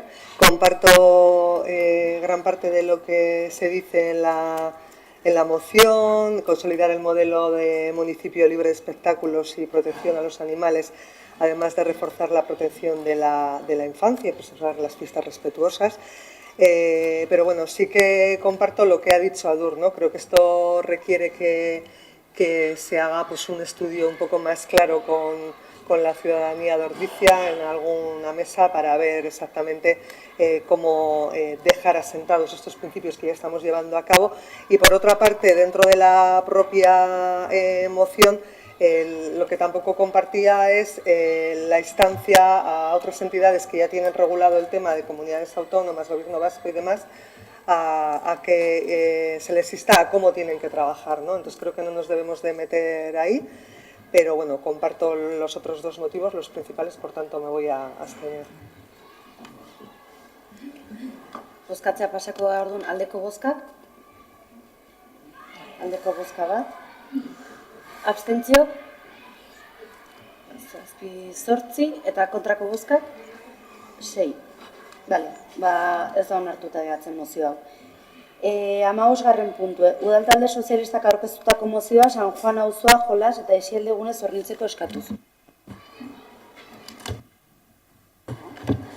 ¿Qué? ¿Se me oye o...?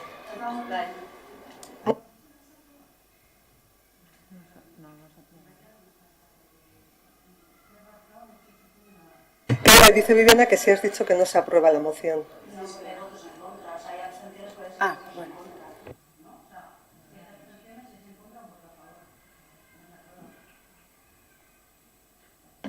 Entzunda esan deten bigarren, oza, hurrengo puntue? Bale, eskenekin. Bale, bueno, hain, sozialista taldeak aurkeztutako mozioa San Juan osoa, jolas eta isialdegunez hornitzeko eskatuz. Bien, pues traíamos a colación cómo se aprobó el proyecto de urbanización de la zona de San Juan, redactado por Endara Ingenieros Asociados y visado por los colegios profesionales. Bueno, en ese sentido, la organización de nuevo barrio se encuentra en su fase avanzada, pero las zonas de juego infantil, áreas de estancia y espacios de esparcimiento previstas aún no han sido ejecutadas. Como bien dije, en la comisión correspondiente traigo esto aquí por petición, en este caso, de varias familias que representaban en torno a 60 niños y niñas que establecían la necesidad de tener ya por fin en esa zona, que está un poco más alejada además del pueblo, ¿no? del resto de parques, pues una zona de esparcimiento, ¿no? Y lo que proponíamos era que se le dotara presupuestariamente en este año 2026 una línea para redactar un proyecto de ejecución y que se llevara a cabo una ejecución en 2027. Y nada, pues que se encargara a los servicios técnicos municipales, que se estableciera el calendario de ejecución para ello y que se pudiera llevar a cabo por fin. Porque de alguna manera los vecinos y vecinas nos trasladaban que cuánto tiempo más pues tendrían que estar esperando, 2, 4, 6, 8 años. Entonces están viendo como otros parques que sí, que tenemos que ir reformando, que se han creado otros en el centro donde había otros, como puede ser el de Barrena o la remodelación a la de Oteguinea, y que hay que ir remodelando todos los barrios, pero se preguntaban pues cuándo les toca a ellos. Y por eso lo había traído como moción para tratarlo y aprobarlo en el Pleno. Eskertzen dizut ekarpena, ezagutzen gendun, nik uste zuk ere ezagutzen zendula, eta bueno, hemen ere aurreratzen dizut, ezagitz ezagutzagatik edo, kontra bozkatuko degula, planteamendutik bertatik, errorea daukalako mozioak. Ez dagokio Ordiziko udalari eta Ordiziko udalak ez dauka bere aurrekontutan partida bat egin beharraz, honen ardura hortarako sortu zuten ordizialantzeni dagokio. Ordizialantzen da San Juan I-22 eremua gauzatzeko sortzuntzan sozietatea, asko kostata zorrak ordaintzen joan gehan sozietate hori, urbanizazio karga horiek denak eta ditugun maileguak ordaintzen bide batez gratis edo urbanizazio kargarik gabe aipatu ditugun lagapen horiek bizesari egin ahal izateko eta teknikoki bankarrontan jasotako sozietate bati buruz aigea eta leno onartu dugun plan partzialari esker saldu ahal izango dugu eta horreren ere galdera okerrez baldin banago zuek ere garai hartan gobernuan zeundetelako zergatik utzi zitzaion ordizialantzeni egin zitun barrabaskeria guztiak eta ondoren kudeak eta utzi esarbek inongo kalte ordainik eskatu gabe. Barrabaskeria horien artean zegon, leno aipatu duten plan partzialan egin behar izan dugun aldaketa. Eta da, publikoak ziren partzeletan, 24 etxe bizitzaetarako adibidez, 74 garaje behartzea, edo babes ofizialekoak ziren ordizialantzeneko 60 etxe bizitzentzat 180 aparkaleku plaza. Bitartean inguruan zeuden etxe bizitza libre guztientzat garaje erdiak jarrita. Karga guztiak publikoak ziren lursaroietan jarri zenituzten bere garaian, eta hori da kudeatzea tokatu zaiguna. Plan partzial honen aldaketarekin lortuko dugu 2022an egin nahi gendun salmenta. Saldu gendun Ordiziko udalaren zan lursaia, saltzea jun ginen ordizialantzenena eta udalarena zan lursaia, eta zein izan zan sorpresa, topatu ginela inorrek etzula erosiko 72 plaza zitulako. Hori da ezinbestean saldu beharra daukagun lursaia, 1,5 milioi jasotzea espero dugu gutxi gara bera, eta horrekin espero dugu urbanizazioa bukatzea. Ze ardura hori ordizialantzenena da. Bitartean, zuk esaten dezun bezala, bildu geha bizilagunekin eta landu dugu, ze bizilagunak ere izan zian adierazi zigutenak, hor aurrikusita zegon urbanizazio proiektu hori zala denak azkar ulertzeko futbol zelai erraldoi bat, ez zutela nahi. Eta hori ordezkatzeko dagoeneko lanketa martxan dago, hor beste parke mota bat, bizilagunek eskatu ziguten parke mota bat egin ahal izateko. Bitartean, egia da, dirurik ez geneukala, espero gendula San Juaneko plan partzialaren aldaketa hainbeste hilabetez ez luzatzea eta aurten urte hasieran dagoeneko partzela hori salgai salduta egotea. Horregatik onartu dugu plenoa baino lehen Ordizia Lantzenek Ordiziko udalari eskatzea tramitatzen has dadila partzela horren salmenta eta esan bagabitzala bizilagunek eskatutako proiektuari garatzen nahi dela eta bitartean ere ez dakit handik ibilizeaten ez da irudi marabilloso bat, baina ez dakit guain dela hilabete batzuk egon zineten eta bai saiatu geha orokorrean hor partzelak eraiki dituztenak Peñagarikano izan da eta partzela bakoitza eraikitzen nahi zean nenean hortzegon espazio hori erabiltzen utzi diegu, baino beti ere eskatuz hortzeuden lurrak kentzen, txukuntzen juteko, orain egitea tokatuko zaigun parke hortan egin barko ditugun lur mugimenduak txikiagoak izateko.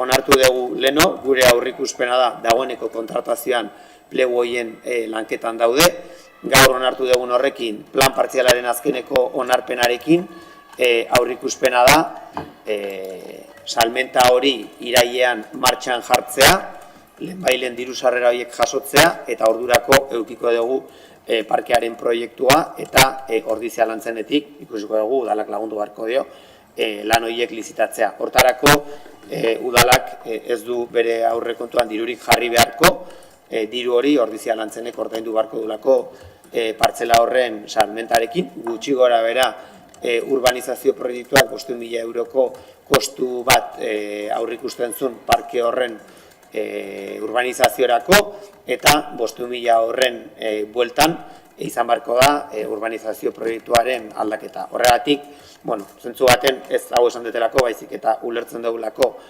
gaizki planteatuta dagoela mozioa, ez dagokio udalari, Ordizia Lantzeni dagokio, eta hor, emandako bideak eginda daude, guk mozioari kontra bozkatuko.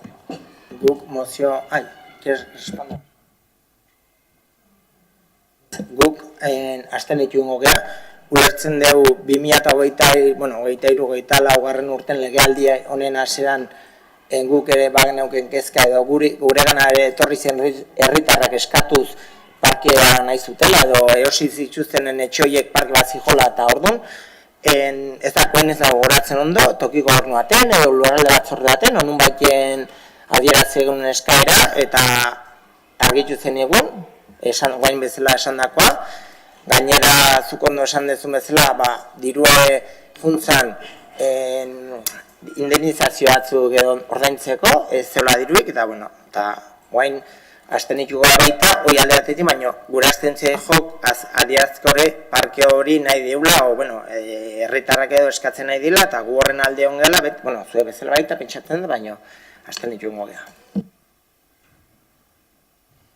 Por nuestra parte, nosotras también nos vamos a abstener, teniendo en cuenta las aportaciones que ha hecho el alcalde. Nos abstenemos porque el fondo sí compartimos, la necesidad de las familias, las personas que vivan por ahí, a tener el parque. Entonces, que sirva esta iniciativa para, en la medida de lo posible, pues dotar de este espacio a las personas que viven por ahí.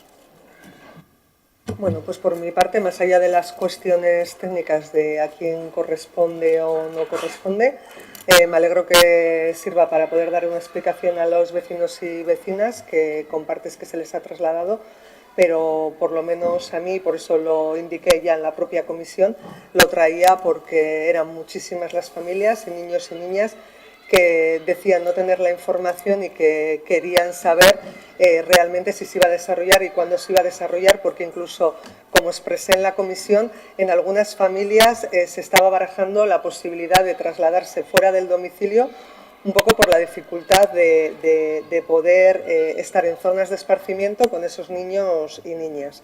Entonces, pues celebro la noticia que estás transmitiendo y bien sea en un órgano o sea en otro, que se realice lo antes posible. Bozkatzea pasako galdeko bozkak. Bat, abstentziok. 6, 7 eta kontrako bozkak. Zazpi. Bale, ez da onartuta gehatzen mozioa. Lehen esan duen bezala, urgentziz bozkaude zuen puntue galderregun aurretik, Zaldibiko udaleko onartutako, behaiek mozio bezala onartu zuten hori, deklarazio instituzional bezala. Bai, hori zuek, jakiteko ez naiz dena irakurtzen hasiko baino, Zaldibiko udalako onartutako adierazpena hau da. Azkeneko 3 puntuak esango ditut, hor azkenean aipatu dugu, beraiek mobilizatu die datorren ikasturterako, badakizu Ordiziko Institutuak ez diola Ordiziako ikasle bakarrik zerbitzua ematen, baizik eta Zaldibik herri eskola badauke, baino ja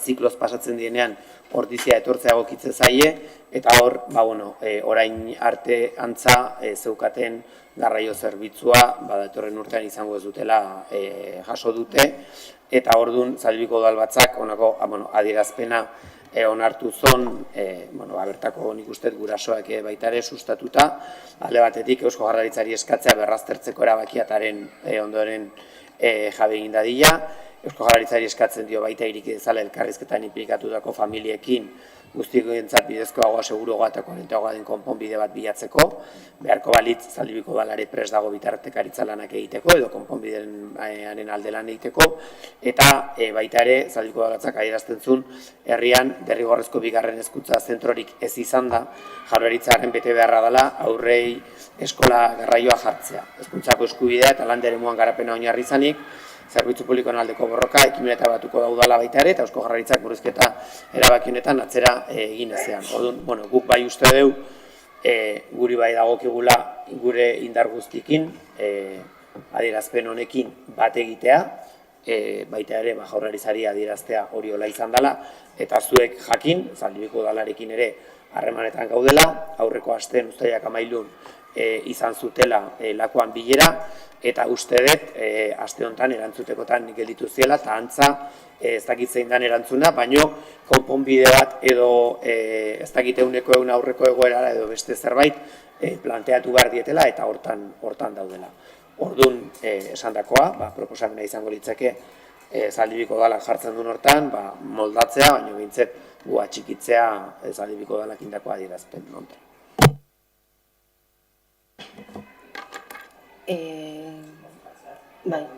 Bai, horretik, aldeko bozkak, lehen ja esan duzue. Aldeko bozkak. Hau bat ez onartuta gehatzen da, eta bain galderregurik. Mikroa nahizu? Mikroa igual.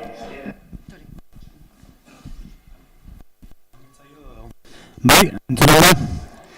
Kaixo hartxalen, Iker naiz, zerbitzu orokorretako langile bezala eta lantaldearen ordezkari bezala nator.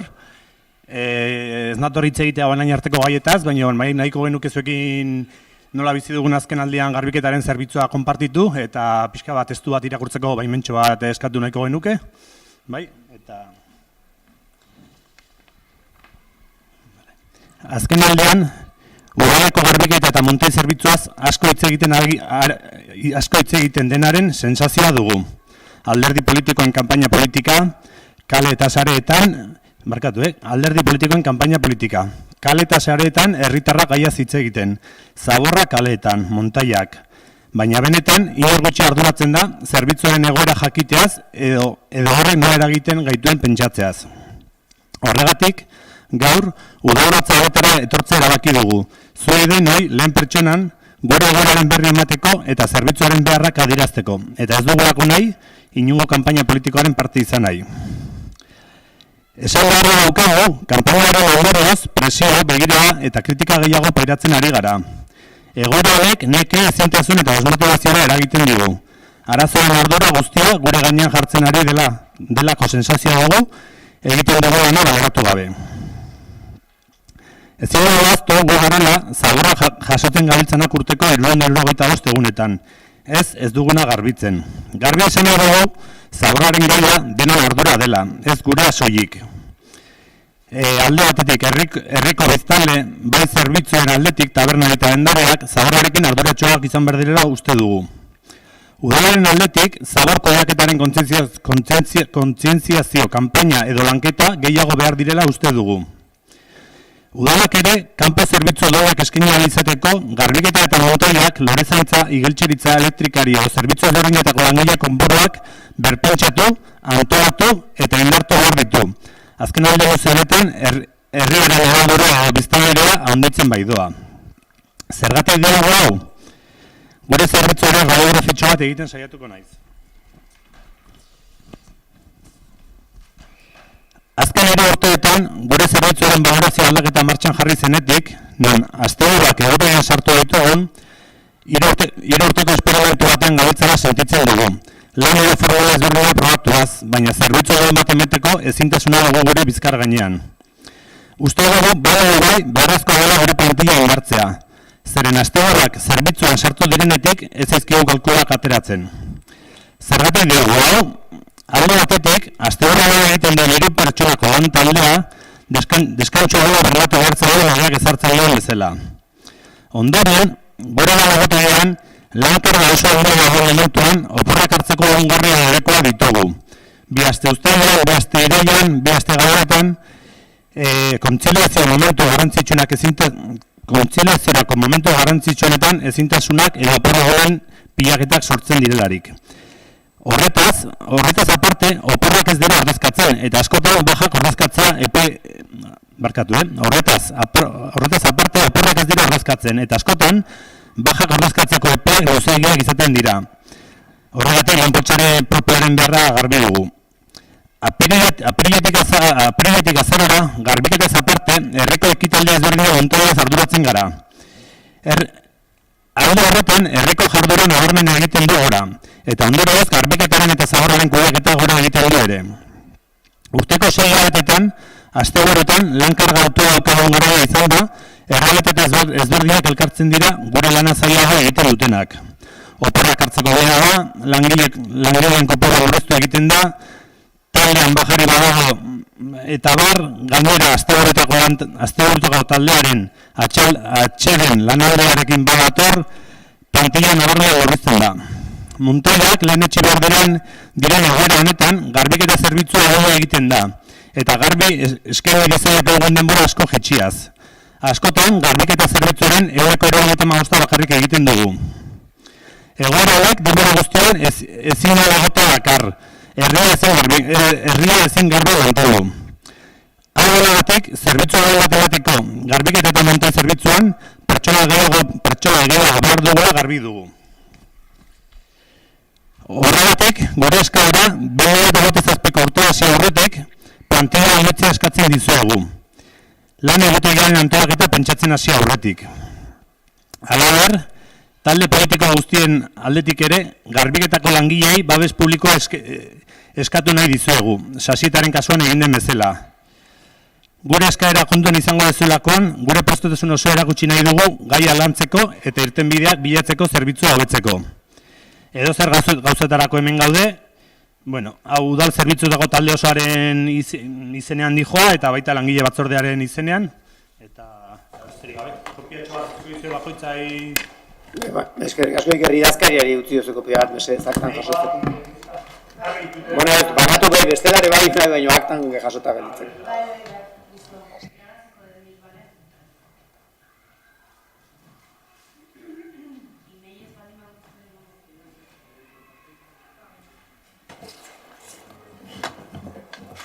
Ados.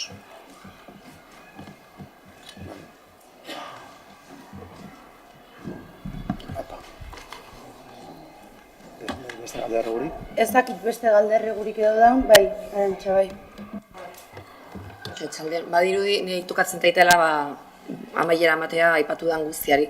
Gainen oso ondo etorri zait, Alderdi Sozialistak, ordizia orain eta zuek esan dezuena, eta uste erabadi joala aipatu danarekin. Irakurri behar dizuet idatzieten, ez. Alkate jauna, zinegotziok, arratsaldeo. Lehenik eta behin, esain nahi dut ordiziko jaiez arro nagola. Herri bizi baten isla dira, belaunaldi desberdinak elkartzen dituzte eta gure nortasunaren parte dira. Hain zuzen ere, jaiak maite ditu dalako eta deno gozatzen jarraitzea nahi dudalako, uste dut hobetzeko ditugun alderdiei buruz ere hitz egin behar dugula. Benetan guztiontzat jaiak izan daitezen. Horretik ekarri nahi dut gaur Bilordi edo Oreja Parkearen inguruan eta Bustuntzan, auzoen ingurun baita, bizi garen herritar askoren kezka osoko bilkura honetara. Azken egunotan jaia diela eta iluntzetik gauerdira arte, eta askotan hortik harago ere, 12 eta 14 urteko bitarteko adingabe taldeek Bilordi Parkean edo Elefanteko Parkean Bustuntzan elkartzen dira eta indar handiko petardoak etengabe botatzen dituzte. Ez da egun bateko kontua, gauero errepikatzen den egoera da eta auzo oso baten atsedenari eta bizikidetzari eragiten dio. Zarataren ondorioak ez dira berdina pertsona guztientzat.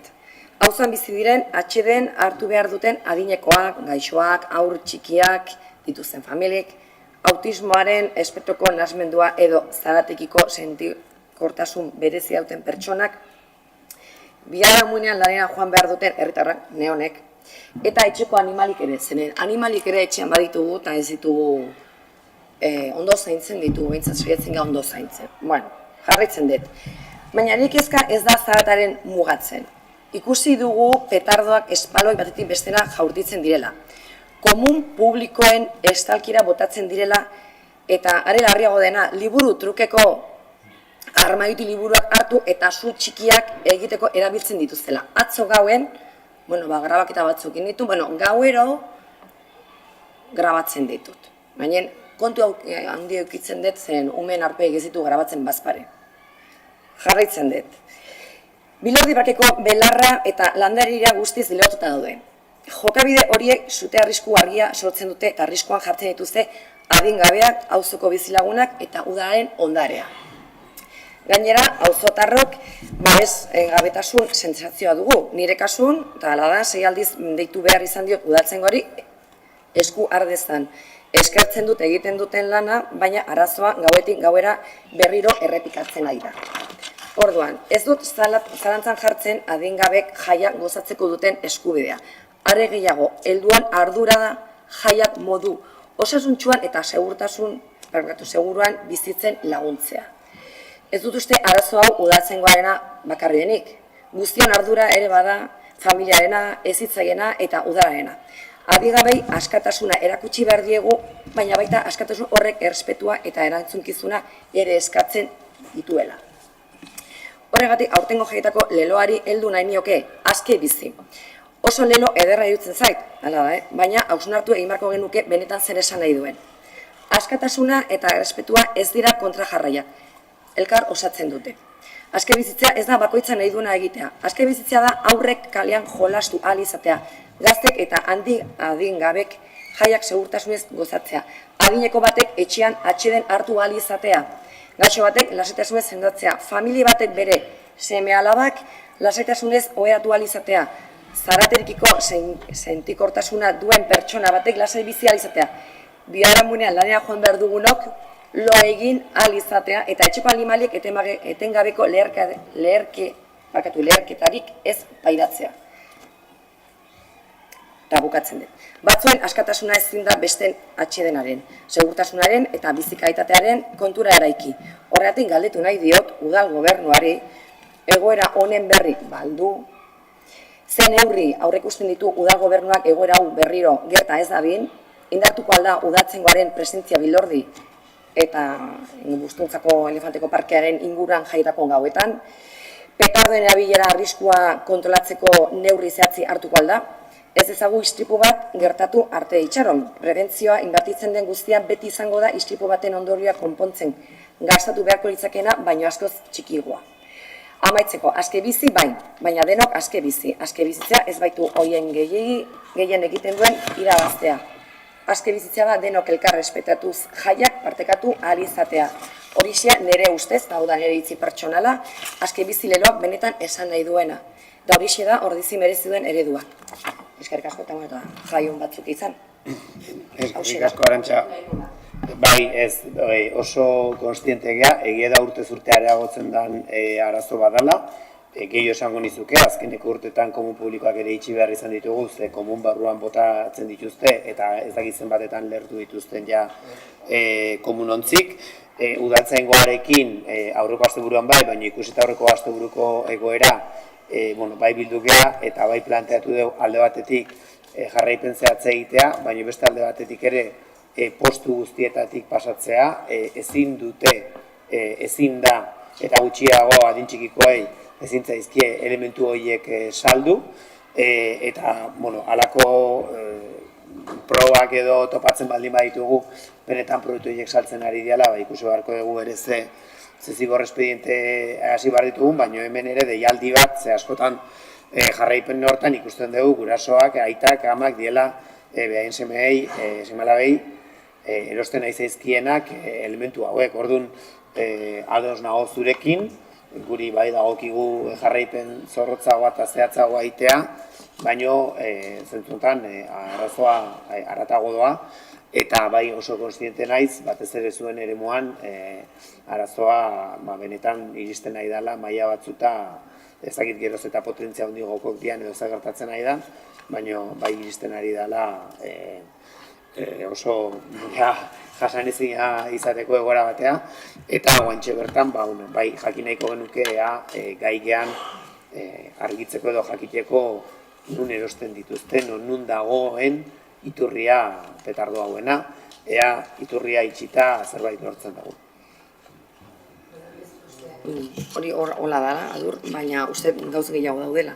Azkenen, gaur egun, umei nik atzo, arretain nien, eta, kontra jartzen die.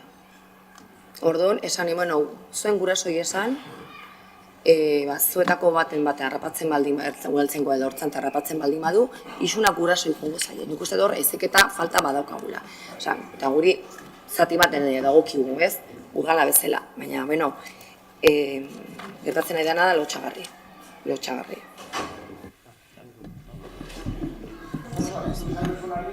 Gaur bertan ikusi edo, lorre bazan, tartea, liburuak erreta, garuak.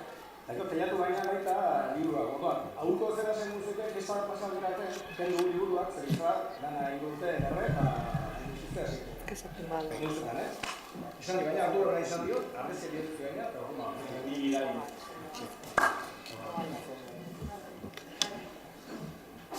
Alderregu gehiago?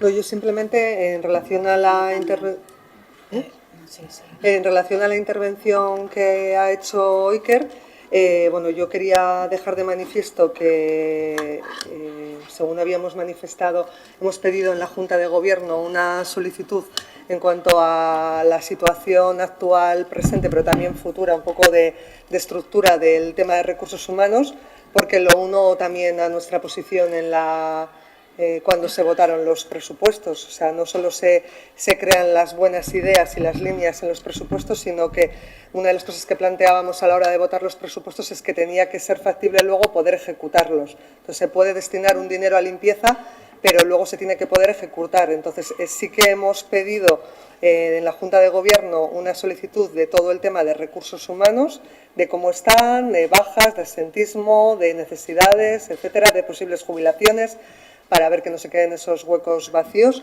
Y en este caso, quería intervenir porque no se ha contestado nada, pero creo que debemos de tomar la palabra y hacer un estudio para ver cuál está la situación, porque creo que todos y todas coincidimos en que el pueblo no está en condiciones. Entonces, sí que se está haciendo hincapié y hemos visto que hay necesidad, cuando hemos vertido la crítica, de que no hay personal o cuál es la situación, pero tenemos que hacer un estudio y ver cuál es la respuesta adecuada. Creo que en ningún caso, además, se ha trasladado la crítica a que los trabajadores se estaban trabajando mal, sino que había que abordar el tema. Entonces, lo habéis traído hoy aquí y creo que tenemos que darle una vuelta. Por nuestro... Uno de los puntos que ha puesto Iker sobre la mesa, lo ha dejado así como muy suave, es que nosotros, dentro de vuestra confrontación política, nos estáis usando, cada uno sabrá cómo lo hace, como arma política. Nos estáis echando a los pies de los caballos. A nosotros la gente en la calle nos insulta. Nos llama vagos, nos dice que su portal no lo hemos limpiado y no sé cuánto. Y eso es por todo lo que estáis enviando en las redes sociales, en diversas publicaciones. No sé si sois conscientes de que lo estáis haciendo, pero lo estáis haciendo, ¿eh? Y me refiero un poco a todos. Unos por poco apoyo y otros porque lanzáis mensajes que yo quiero pensar que es inconscientemente, pero nos lanzáis a los pies de los caballos. Eso tenéis que tener muy en cuenta. Y todos te pueden decir que hemos recibido, lo que os hablo, insultos, menosprecios, de todo. Y ya no te hablo de redes sociales y comentarios, claro, porque ya eso ya sería otra cosa, ¿vale? Igual hay que dejarlo todavía mucho más claro. Yo, por tomar la palabra en lo que yo por lo menos dije, en ningún momento me refería a los trabajadores. Otra cosa es lo que tú dices, las conclusiones. No, pero bueno, que yo sí. No, que yo te estoy respondiendo, lo has hecho en general. Pero que en todo caso yo personalmente en uno de los vídeos que saqué, la culpa se la eché al gobierno municipal, no a los trabajadores. Entonces, seguramente con lo que estáis diciendo, sí, porque entendíamos que nos había dado una respuesta y una solución. Puede ser, no, puede ser. Igual no me he comunicado.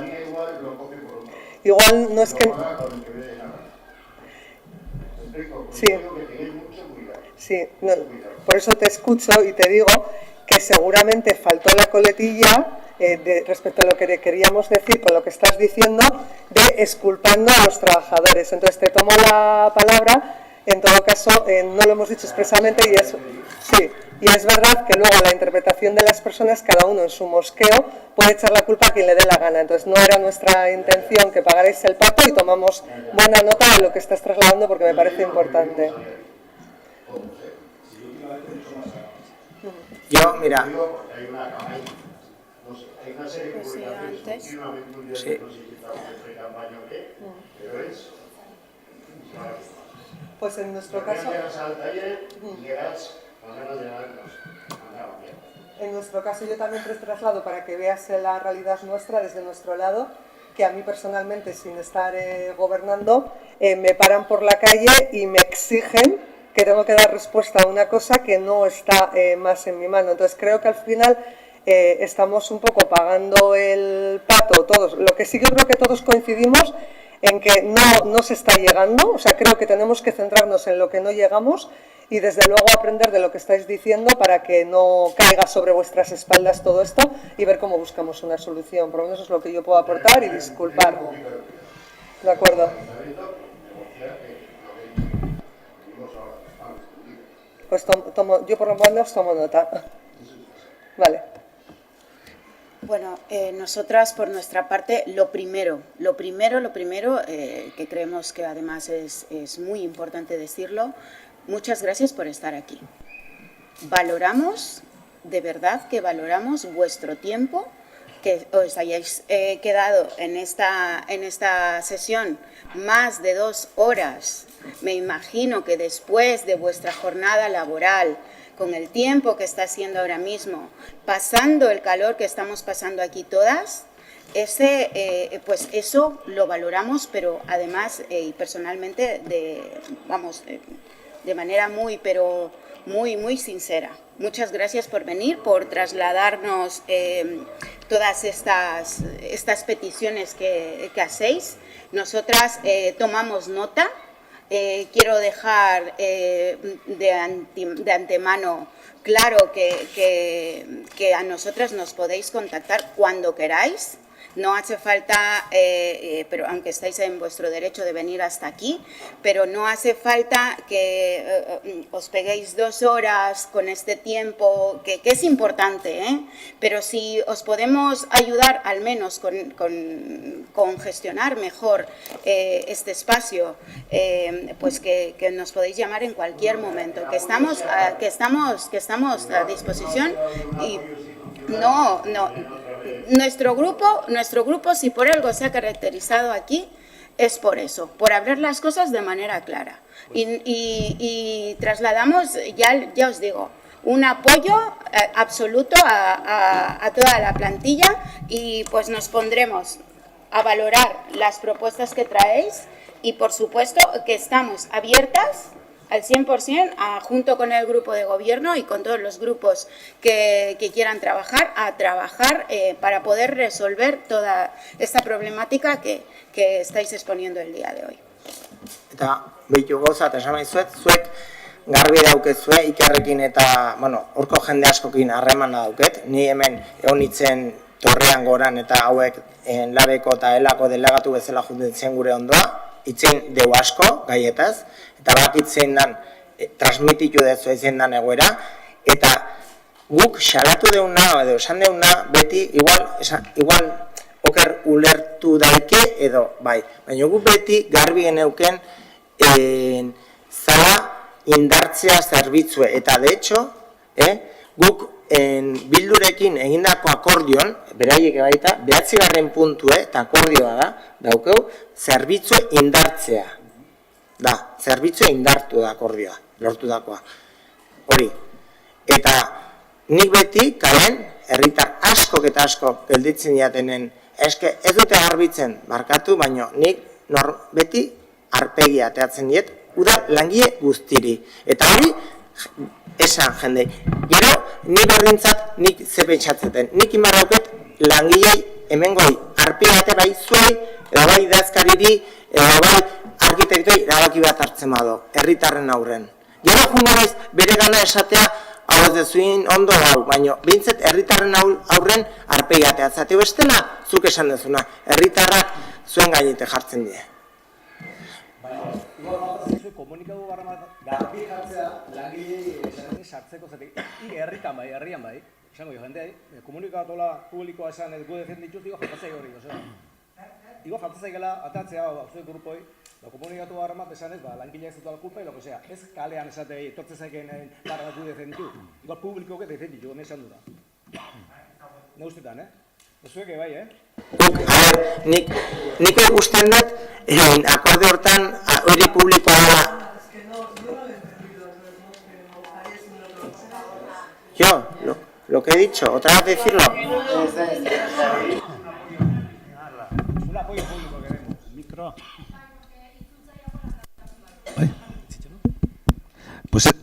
Pues eso, un apoyo público.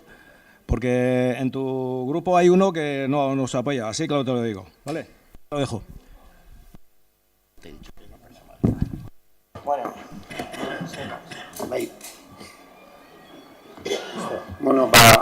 Bai, honekin ez bakarrik esan, bukauko deula uztaileko plenoa, dena esan, festak aldan bezala ospatzeko, alda novena, guk ere programan esaten gendun, beti ere azpimarratuz danak festanoteko lanen daudenak diela guri festa ematen digutenak eta hori denak argi eukitzeko eta respetatzeko, eta honekin, azkenen ez deu adierazpen bezala sartu, baino bai bukatu nahiko nuke plenoa festan ataritan, bihar txupinazoa, denak sartuko gea pixkat, alaitasun edo postasun ziklo baten, eta aurretik ere hitzein dugu, zein izan ziteken modu hobena edo txarrena, edo egokina, baina bai ez detutzi nahi pasatzen aukera, eta bai egin nahiko nuke gu murgilduko gea festa giron, baina badau gure herrin, batez ere komunitate asko daude sufritzen, baina azken aldin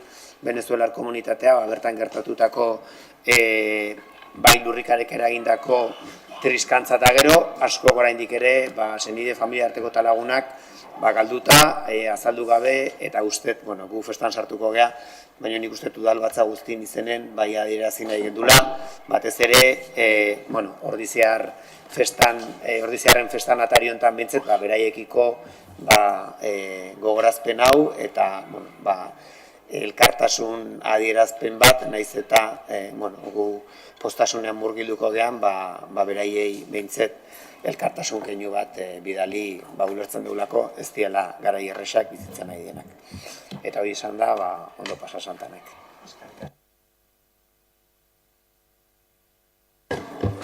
Eskerrik asko, Agur. Gracias, Agur.